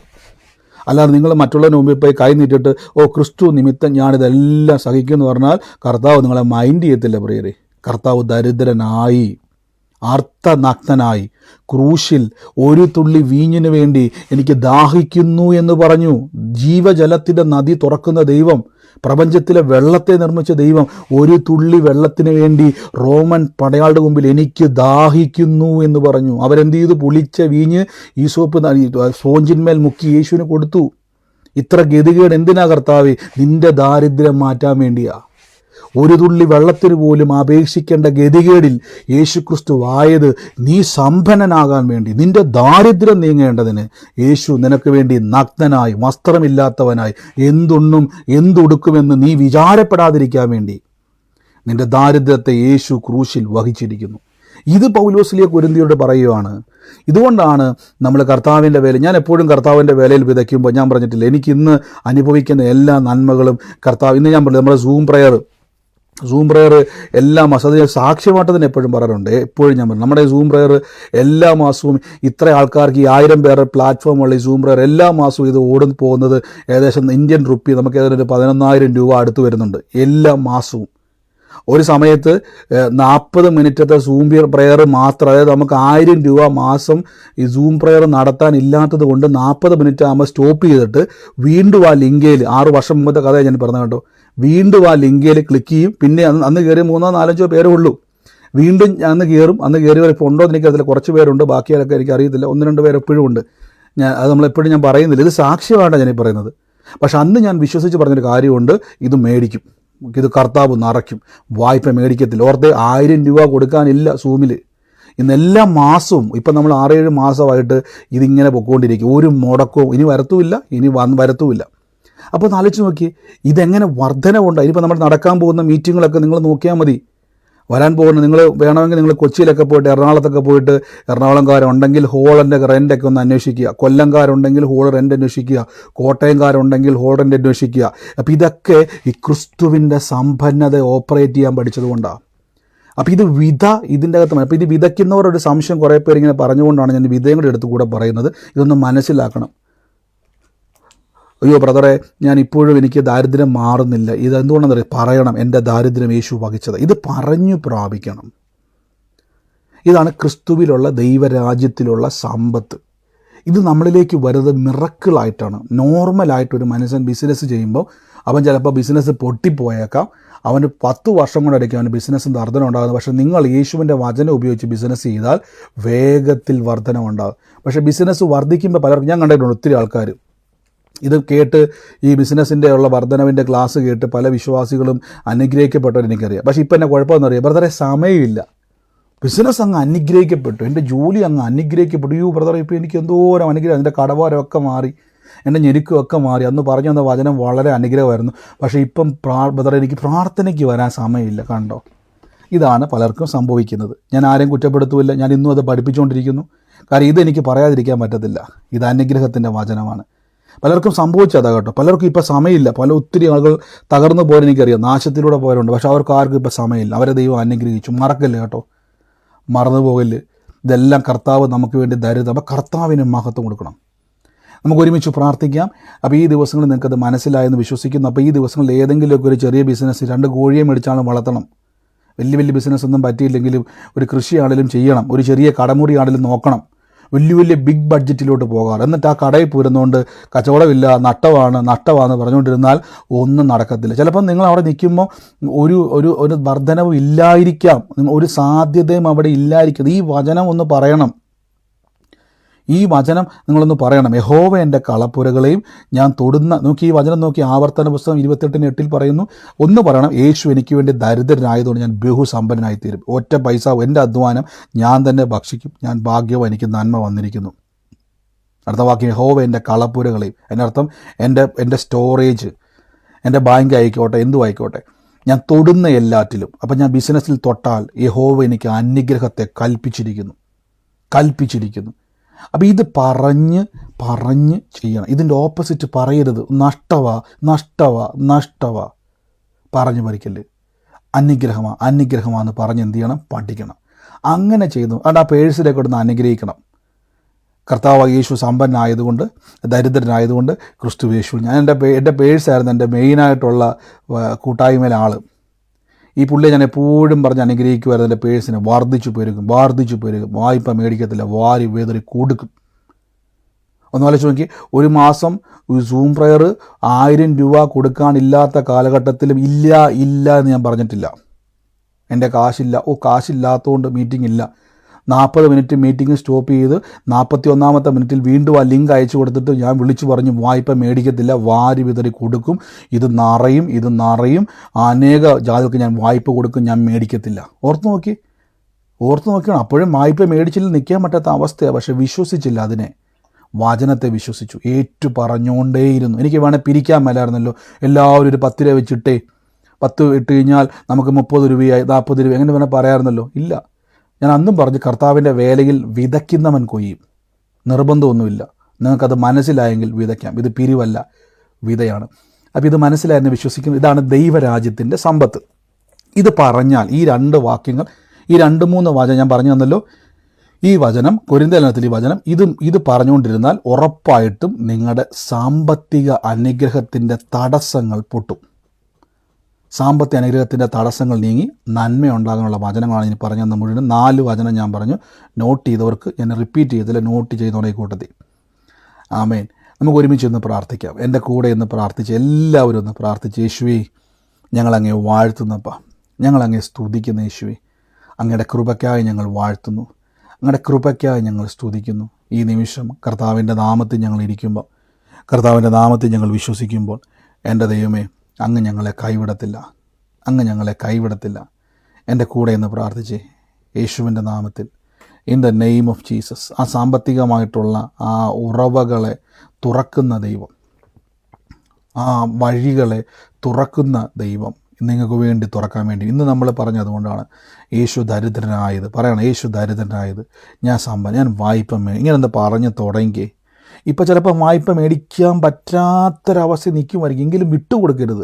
മഹാകഷ്ടത്തിലിരിക്കുന്ന കൊരിന്ത്യ സഭയോട് പൗലോസ് പറയുകയാണ്, നീ ഈ ദശാംശം കൊടുക്കുമ്പോൾ നീ വിഷമിച്ച് കൊടുക്കരുത് കേട്ടോ. ഇത് നിൻ്റെ അവസ്ഥകളെ മാറ്റുന്ന ഏറ്റവും വലിയ ആയുധമാണ് ഈ ദശാംശമൊക്കെ. ഞാൻ ഈ ദിവസങ്ങളിൽ ഞാൻ എന്തുകൊണ്ടാണ് ഞാൻ എക്സ്ട്രാ ഈ സ്വോത്രകാഴ്ചയും ദശാംശമൊക്കെ എല്ലാ മാസവും കർത്താവിൻ്റെ വേലയിലും സുവിശേഷ പ്രവർത്തനങ്ങൾക്ക് വേണ്ടിയൊക്കെ വിതയ്ക്കുന്നവർക്ക് വേണ്ടി ഞാൻ സ്പെഷ്യലായിട്ട് പ്രാർത്ഥിക്കുന്ന അറിയാവോ? അവർക്ക് ഈ മർമ്മം മനസ്സിലായതുകൊണ്ട് അവരെ ഞാൻ അനുഗ്രഹിച്ച് പ്രാർത്ഥിക്കുമ്പം ആ വചനത്തിലുള്ള അനുഗ്രഹം അവർക്ക് ഉണ്ടായിരിക്കും. ഇത് പിരിവല്ല, കർത്താവിൻ്റെ വേലയിൽ വിതച്ചവർക്ക് വേണ്ടിയുള്ള അനുഗ്രഹമാണത്. പൗലോസ് പറയുകയാണ്, നീ ഇത് തരുമ്പോൾ നീ ഓർക്കരുത്, നിൻ്റെ കഷ്ടത വർദ്ധിക്കുമല്ല, നിൻ്റെ ദാരിദ്ര്യത്തിൽ നിന്നും നീ കർത്താവ് നിന്നെ സമ്പന്നനാക്കിയിരിക്കുന്നു. യേശുവിന് ഇതാണ് ദൈവരാജ്യത്തിൽ. അപ്പോൾ നമ്മൾ കഴിഞ്ഞ ദിവസം പറഞ്ഞല്ലോ, മുമ്പേ അവൻ്റെ രാജ്യവും നീതിയും ഇവിടെയാണ് ഇത് കിടക്കുന്നത് മുഴുവനും. ഈ ദാരിദ്ര്യം മാറിയെന്നുള്ളത് ദൈവരാജ്യത്തിൽ മാത്രമുള്ളവനുള്ള ബെനിഫിറ്റുകളാണ്. കർത്താവ് ഞങ്ങളിന്ന് ബ്ലസ് ചെയ്ത് പ്രാർത്ഥിക്കും. ഈ സമയത്ത് രോഗികളായി ഭാരപ്പെടുന്നവർ ആ രോഗമുള്ള ഭാഗത്തോട്ട് കൈവച്ച്, ഈ സമയം എൻ്റെ അത്ഭുതത്തിൻ്റെ സമയമാണ്, ഇതെൻ്റെ അത്ഭുതത്തിൻ്റെ സമയമാണ്. ഈ സമയത്ത് ഞാൻ പറഞ്ഞല്ലോ, കർത്താവിൻ്റെ വേലയിൽ വിതയ്ക്കുന്നവർ, നിങ്ങൾക്കിത് മനസ്സിലായെങ്കിൽ കർത്താവിൻ്റെ വേലയിൽ ഇനി വിതയ്ക്കുമ്പോൾ എത്ര പേർക്ക് മനസ്സിലായി? ബ്രദറെ, എനിക്കൊരു ഏകദേശം ഒരു ആശയം എനിക്ക് കിട്ടിയെന്ന് എത്ര പേർക്ക് മനസ്സിലായി?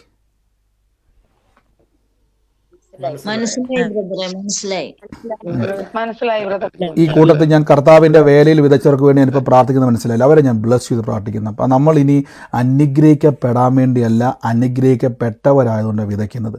അപ്പം ഞങ്ങൾ അവരെയും ബ്ലസ് ചെയ്യുന്നപ്പം ഈ ദിവസങ്ങളിൽ അവരുടെ നന്മയായിക്കോട്ടെ, അവരുടെ ദശാംശങ്ങളായിക്കോട്ടെ, അവരുടെ നന്മയുടെ ഓഹരി അവൾ മാറ്റിവെക്കുമ്പോൾ ചിലപ്പോൾ ഒരു ഞെരുക്കത്തിൻ്റെ അകത്തുനിന്നായിരിക്കും, ചിലപ്പോൾ അവർ ഇല്ലായ്മയ്ക്കകത്തുനിന്നായിരിക്കും. പക്ഷേ ഒരു കാര്യം ഉറപ്പാണ്, ഞാൻ അനുഗ്രഹമാണ്.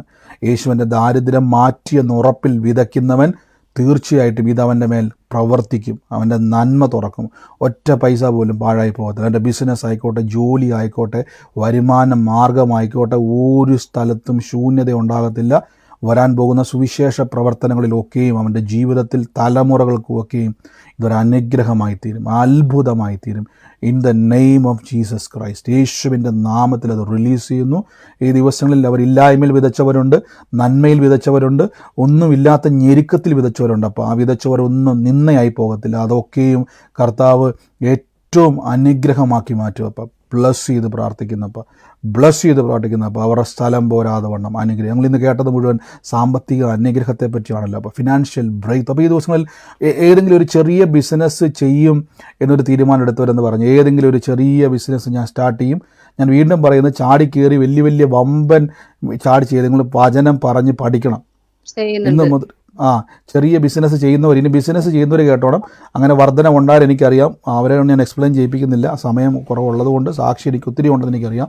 ചെയ്യണം. ചാടി കയറിയിട്ട് എന്നൊരു 10 ലക്ഷം രൂപ ലോൺ എടുത്ത് ഞാൻ ചെയ്തേക്കാം. അല്ല, ലോണൊന്നും എടുക്കണമെന്നേ, ഉള്ളത് കൊണ്ടൊന്ന് ചെയ്യും. അല്പത്തിലൊന്ന് വിശ്വസ്തനാകും, അല്പത്തിൽ വിശ്വസ്തനാകും. ഇല്ലാതെ ഇപ്പം തന്നെ പറയാം, ഞാൻ 10 ലക്ഷം ലോൺ എടുത്തിട്ടുണ്ട്, 30 ലക്ഷത്തിൻ്റെ വലിയ ബിഡ് പോകണ്ട, നിൽക്കി. അല്പത്തിലൊന്ന് വിശ്വസ്തനാകും, ഉള്ളതിലൊന്ന് നോക്ക്, എന്നിട്ടൊന്ന് പ്രാർത്ഥിച്ച് ഈ വചനം ഒന്ന് പറഞ്ഞു, എന്നിട്ട് കർത്താവിൻ്റെ വേലയൊന്ന് വിതച്ച്, എന്നിട്ട് ആ വചനം ഒന്ന് പറഞ്ഞു. ഞാൻ ഉറപ്പിച്ച് പറയുന്നു, അങ്ങനെ അനുഗ്രഹിക്കപ്പെട്ടവരെനിക്ക് അറിയാവുന്നതുകൊണ്ട് ഞാൻ പറയുന്നത് കേട്ടോ. ഈ ഒരു ഫിനാൻഷ്യൽ ബ്രേക്ക് ത്രൂവിൻ്റെ ക്ലാസ് എടുത്തതിന് ശേഷം അങ്ങനെ ചെയ്തവരുടെ ജീവിതത്തിൽ ദൈവത്താൽ ഒരു നന്മയുണ്ട്. അബ്രഹാമിനെ പോലെ അനുഗ്രഹിക്കപ്പെട്ടവരെനിക്കറിയാം. പക്ഷെ മറന്നു പോകല്, ദൈവം നമുക്ക് അനുഗ്രഹം തരുമ്പോൾ ബിസിയാവും നമ്മൾ. അതിലേക്ക് മനസ്സ് വെക്കാതെ കർത്താവിൻ്റെ മഹത്വം കൊടുത്ത് ദൈവമാണ് എനിക്കിൻ്റെ ഉറവിടം. ദിനവൃത്താന്തം പറഞ്ഞ പോലെ ദൈവത്തിന് തന്നു, ഞാൻ ദൈവത്തിന് തരുന്നതേ ഉള്ളൂ എന്ന മനോഭാവം ഉണ്ടായിരിക്കണം. ബ്ലസ് ചെയ്ത് പ്രാർത്ഥിക്കുന്നപ്പോൾ ഈ സമയത്ത് രോഗികളായി ഭാരപ്പെടുന്നതിൽ കൈവച്ച് ഞാൻ ചോദിക്കും, ഈ സമയത്ത് വേദന മാറിയവരുണ്ട്, രോഗവുമായിട്ടിരിക്കുന്നവർ, ക്യാൻസർ ആയിക്കോട്ടെ, ട്യൂമർ ആയിക്കോട്ടെ, ഏതെങ്കിലും മുഴകൾ ശരീരത്തിലുള്ളവരായിക്കോട്ടെ, വേദനയുള്ളവരായിക്കോട്ടെ, ഇനി രോഗം, ഇനി കണ്ണ് കാണാത്ത ആൾക്കാരായിക്കോട്ടെ, ചെവി കേൾക്കാത്ത ആൾക്കാരായിക്കോട്ടെ, സംസാരിക്കാത്ത ആളായിക്കോട്ടെ, ഇനി അസ്ഥിക്കോ ഞരമ്പിനോ തലയ്ക്കോ ഇനി അവയവങ്ങൾക്കോ ഒക്കെ ക്ഷയം സംഭവിച്ചവരായിക്കോട്ടെ, നടക്കാൻ പറ്റാത്തവരായിക്കോട്ടെ, ഒന്ന് കൈവച്ച്, കിടപ്പ് രോഗിയായിക്കോട്ടെ, കൈവച്ചേ. നിങ്ങൾക്ക് ഏറ്റവും വലിയ ചാൻസാണ് ഞാനീ പറഞ്ഞു തരുന്നത്. ചാടി എണീറ്റ് എന്നിട്ട് യേശുവിൻ്റെ ഒറ്റ പൈസ മുടക്കില്ല കേട്ടോ, ഒറ്റ പൈസയുടെ മുടക്കില്ല, ഒരു മരുന്നും കഴിക്കും. നമ്മൾ ആ ബ്രദർ പറഞ്ഞ 25 വർഷം മുകളിലായ നടുവേദനയാണ്. ഒറ്റ പ്രാർത്ഥന, യേശുവിൻ്റെ തിരുമുറിവിനാൽ. എൻ്റെ മിടുക്കല്ല കേട്ടോ, യേശുവിൻ്റെ മുറിവ്.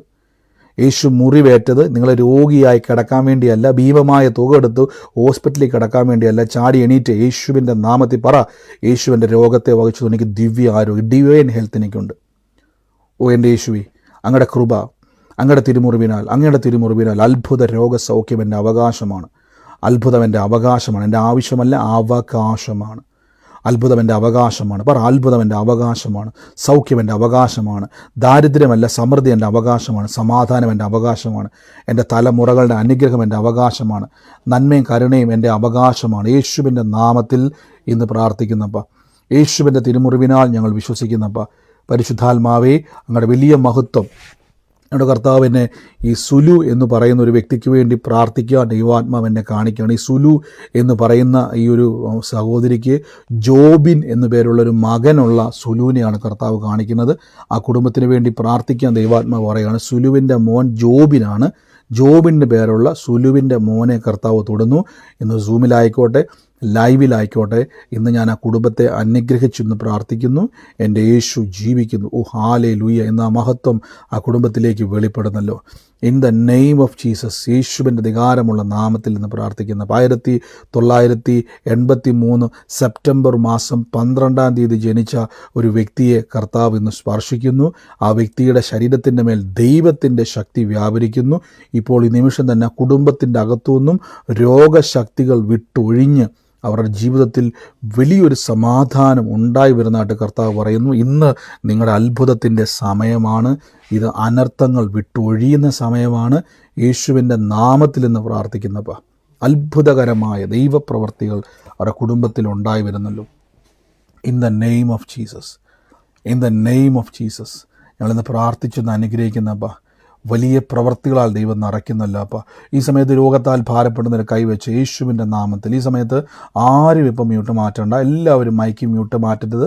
നിങ്ങളെല്ലാവരും ഇപ്പം മൈക്ക് മ്യൂട്ട് ചെയ്തുകൊണ്ട് പ്രാർത്ഥന കൈക്കൊണ്ടാൽ മതി. In the name of Jesus, യേശുവിൻ്റെ നാമത്തിൽ കർത്താവ് ഞങ്ങളുടെ അത്ഭുതം എന്നവിടെ റിലീസ് ചെയ്യുന്നപ്പോൾ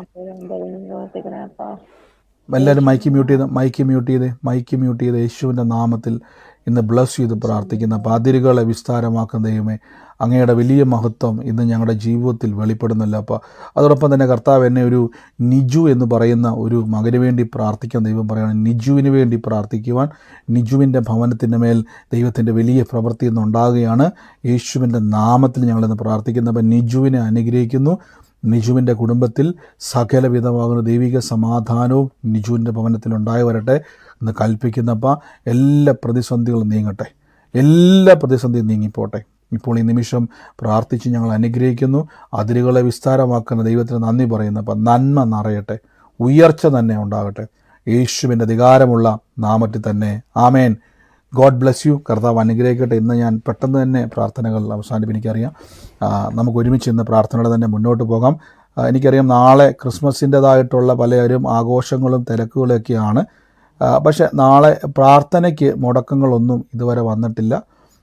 മറ്റാരെങ്കിലും നിങ്ങൾക്ക് എല്ലാവരും ഉള്ള ദിവസമാണോ, അവൈലബിൾ ആണോ, അത് തിരക്കുകളാണോ നാളെ? ഇല്ല, നമ്മൾ യൂട്യൂബിൽ മതിയോ പ്രാർത്ഥന?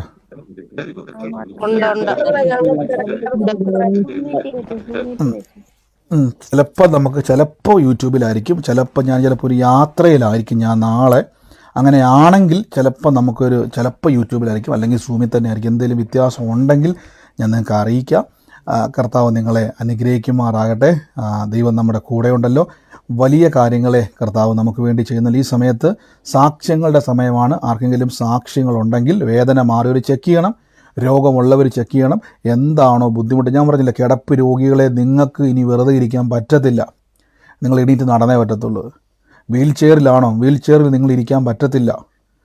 കേൾവിയില്ലേ, പറയണം, എൻ്റെ യേശു എൻ്റെ കേൾവിയില്ലാത്ത അവസ്ഥ വഹിച്ചതാ. രോഗം ഓർത്തോ, രോഗം ദൈവത്തിൽ നല്ല പ്രിയരെ. യേശു രോഗത്തെ മാറ്റി, രോഗബന്ധനത്തെ മാറ്റി, രോഗത്തിൻ്റെ പിശാചുക്കളെ യേശു മാറ്റിയിരിക്കുന്നു. ഇതെൻ്റെ അത്ഭുതമാണ്, ഞാൻ അത്ഭുതം എൻ്റെ അവകാശമാണെന്ന് പറഞ്ഞോണം. ദാരിദ്ര്യമല്ല. ഞാൻ ഈ വായ്പ മേടിച്ച് കണ്ടവരെല്ലാം വാക്കിൽ ചീത്തവാക്കും കേട്ട് നടക്കേണ്ടവനൊന്നും അല്ല കേട്ടോ. ഞാൻ കർത്താവിൻ്റെ സമൃദ്ധിയിൽ വിശ്വസിക്കുന്നവനാണ്. ഇതെല്ലാം എൻ്റെ അവകാശമാണ്. ആ വചനം പറഞ്ഞങ്ങ് നേടിക്ക്. God bless you. ഈ സമയത്ത് സാക്ഷ്യങ്ങളുള്ളവരുണ്ടെങ്കിൽ ഞാൻ മൈക്ക് മ്യൂട്ട് മാറ്റിയിട്ടുണ്ട്, നിങ്ങൾക്ക് പറയാനുള്ള അവസരമുണ്ട്. ഉള്ളവരാരെങ്കിലും ഉണ്ടെങ്കിൽ ചുരുക്കം വാക്കുകളിൽ പെട്ടെന്ന് പറഞ്ഞിട്ട്, ഉള്ളവരാരെങ്കിലും ഉണ്ടെങ്കിൽ ഹലോ, പറഞ്ഞോ. ഒരു മിനിറ്റ്. പറഞ്ഞു. ഒരു മിനിറ്റ് പറഞ്ഞു. ഞാൻ നമ്മുടെ പാസ്റ്ററിന്റെ അക്കൗണ്ടിലേക്ക് ചെറിയൊരു എമൗണ്ട് 2 മാസം മുമ്പ് അയച്ചിട്ടായിരുന്നു. പക്ഷെ അത് അയച്ചതിനെക്കാട്ടൊരു 100 ഇരട്ടി കർത്താവ് എനിക്ക് തിരിച്ചു തന്നു. ആമേൻ. തീർച്ചയായിട്ടും അത് ബ്രദറെ അയച്ചതുകൊണ്ടല്ല, കർത്താവിൽ ആ ഒരു വചനം വിശ്വസിച്ച് എന്നെ അനുഗ്രഹിക്കപ്പെട്ടവനായതുകൊണ്ടല്ലേ? അതെ. ഞാൻ കാരണം എനിക്ക് ആക്സിഡന്റ് ആയി 2 വിരൽ സർജറി കഴിഞ്ഞു. പക്ഷെ ആ അല്പത്തിൽ ഞാൻ വിശ്വസ്തനായിരുന്നു. ദൈവം അധികത്തിൽ എന്നെ വിചാരണയാക്കിയതുപോലെ തന്നെ ഞാൻ ബാക്ക്ഗ്രൗണ്ടിൽ 3 വർഷം ജ്ഞാനപ്പെട്ട് കർത്താവിൽ തന്നെ ജീവിക്കുന്ന ഒരു വ്യക്തി, ഒറ്റയ്ക്കാണ്. പക്ഷെ ദൈവം എന്നെ അത്ഭുതങ്ങൾ നടത്തിക്കൊണ്ടിരിക്കും. ഞാൻ കണ്ടിട്ടുണ്ട് കർത്താവിന്റെ സ്നേഹവും വെളിച്ചമാണ് കർത്താവ്. അല്ല, ഞാൻ പല ദൈവങ്ങളും പ്രാർത്ഥിച്ച് അവിടെ നിന്നും എനിക്ക് സമാധാനം കിട്ടാതെ കർത്താവ് വഴി സത്യമായ കർത്താവിൽ വന്ന് വചനത്തിലാണ് ജീവിക്കുന്നത്. അത് പറയാതിരിക്കാൻ പറ്റുന്നില്ല. എൻ്റെ കൈ സൗഖ്യമാക്കി എൻ്റെ എല്ലാ മേഖലയും കർത്താവ് നടത്തുവാൻ അത്ഭുതകരമായി. എനിക്ക് പറയാതിരിക്കാൻ പറ്റുന്നില്ല. ഇപ്പൊ വേദന ഇല്ല ബ്രദറിന്റെ കൈക്ക്? ഇല്ല, ഒന്നുമില്ല. വലിയൊരു ആമേൻ, മടങ്ങി. വലിയൊരു സാക്ഷി തന്നെ ബ്രദർ പറഞ്ഞിട്ടുള്ള. ഓൾറെഡി ബ്രദർ പറഞ്ഞോളൂ. ഞാൻ 2 കാര്യം പറയണം. ഒന്ന് കർത്താവിന്റെ പരിശുദ്ധാവിനെ പിന്നെയും പ്രേരിപ്പിക്കണം. കാരണം എനിക്ക് നിൽക്കാൻ പറ്റുന്നു. അതുപോലെ ദൈവത്തിന്റെ ശക്തി വ്യാപരിക്കുന്നുണ്ട്. ആമേൻ. തീർച്ചയായിട്ടും. God bless you brother. Brother പറഞ്ഞ വലിയ കാര്യമാണ്. അദ്ദേഹം പറഞ്ഞ പോലെ തന്നെ അദ്ദേഹത്തിൻ്റെ ആക്സിഡൻറ്റ് ചെയ്ത സമയത്താണ് അദ്ദേഹം പ്രാർത്ഥനയിൽ പങ്കുചേർന്നത്. വിരലുകൾ അദ്ദേഹത്തിന് മടക്കാൻ പറ്റത്തില്ലായിരുന്നു. കർത്താവ് അദ്ദേഹത്തിന് സൗഖ്യം കൊടുത്തു. ഇപ്പോൾ ഒരു കുഴപ്പമില്ല. ദൈവം അത് കംപ്ലീറ്റ് സൗഖ്യമാക്കിയത് മാത്രമല്ല, അദ്ദേഹം പറഞ്ഞ പോലെ അദ്ദേഹത്തിൻ്റെ അല്പത്തിൽ ആ സമയത്ത് ഇല്ലായ്മയിൽ അദ്ദേഹം വിതച്ചു. ദൈവം അതിന് 100 ഇരട്ടി കൊടുത്തു. അപ്പോൾ ചിലർ കളിയാക്കി പറയത്തില്ലേ, 1 വെച്ചാൽ 2, ഈ പരിപാടി അല്ല സുവിശേഷം. നീ കർത്താവിന് കൊടുത്താൽ കർത്താവ് നിന്നെ അനുഗ്രഹിക്കും. അത് എത്ര കളിയാക്കിയാലും എത്ര എന്തൊക്കെ പറഞ്ഞാലും വിതയ്ക്കുന്നവൻ കൊയ്യും. ഇപ്പം ഞാൻ പറഞ്ഞിട്ടില്ലേ, കൃഷിക്കാരൻ വിലക്കകത്ത് വിത്ത് കൊണ്ട് വെച്ചിട്ട് കാര്യമില്ല. അവൻ ആ വിത്തെടുത്ത് വയലിലോട്ട് എറിയണം. അവൻ എറിഞ്ഞാൽ അതിൻ്റെ ഇരട്ടി അവന് കൊയ്തെടുക്കാൻ പറ്റും. ഇത് തന്നെയാണ് പിശാചിൻ്റെ ആഗ്രഹമാണ് 1 വെച്ചാൽ 2 എന്നൊക്കെ പറഞ്ഞ് കളിയാക്കുന്നത്. അല്ല, അവൻ കർത്താവിൻ്റെ വേലയിൽ കൊടുത്താൽ തീർച്ചയായിട്ടും ദൈവം അനുഗ്രഹിക്കുന്നുള്ള സാക്ഷി തന്നെ ബ്രദറെ. അദ്ദേഹം പറഞ്ഞ 100 ഇരട്ടി കർത്താവ്, അതായത് വിതച്ചത് കൊയ്തതാ ശരിക്കും പറഞ്ഞാൽ.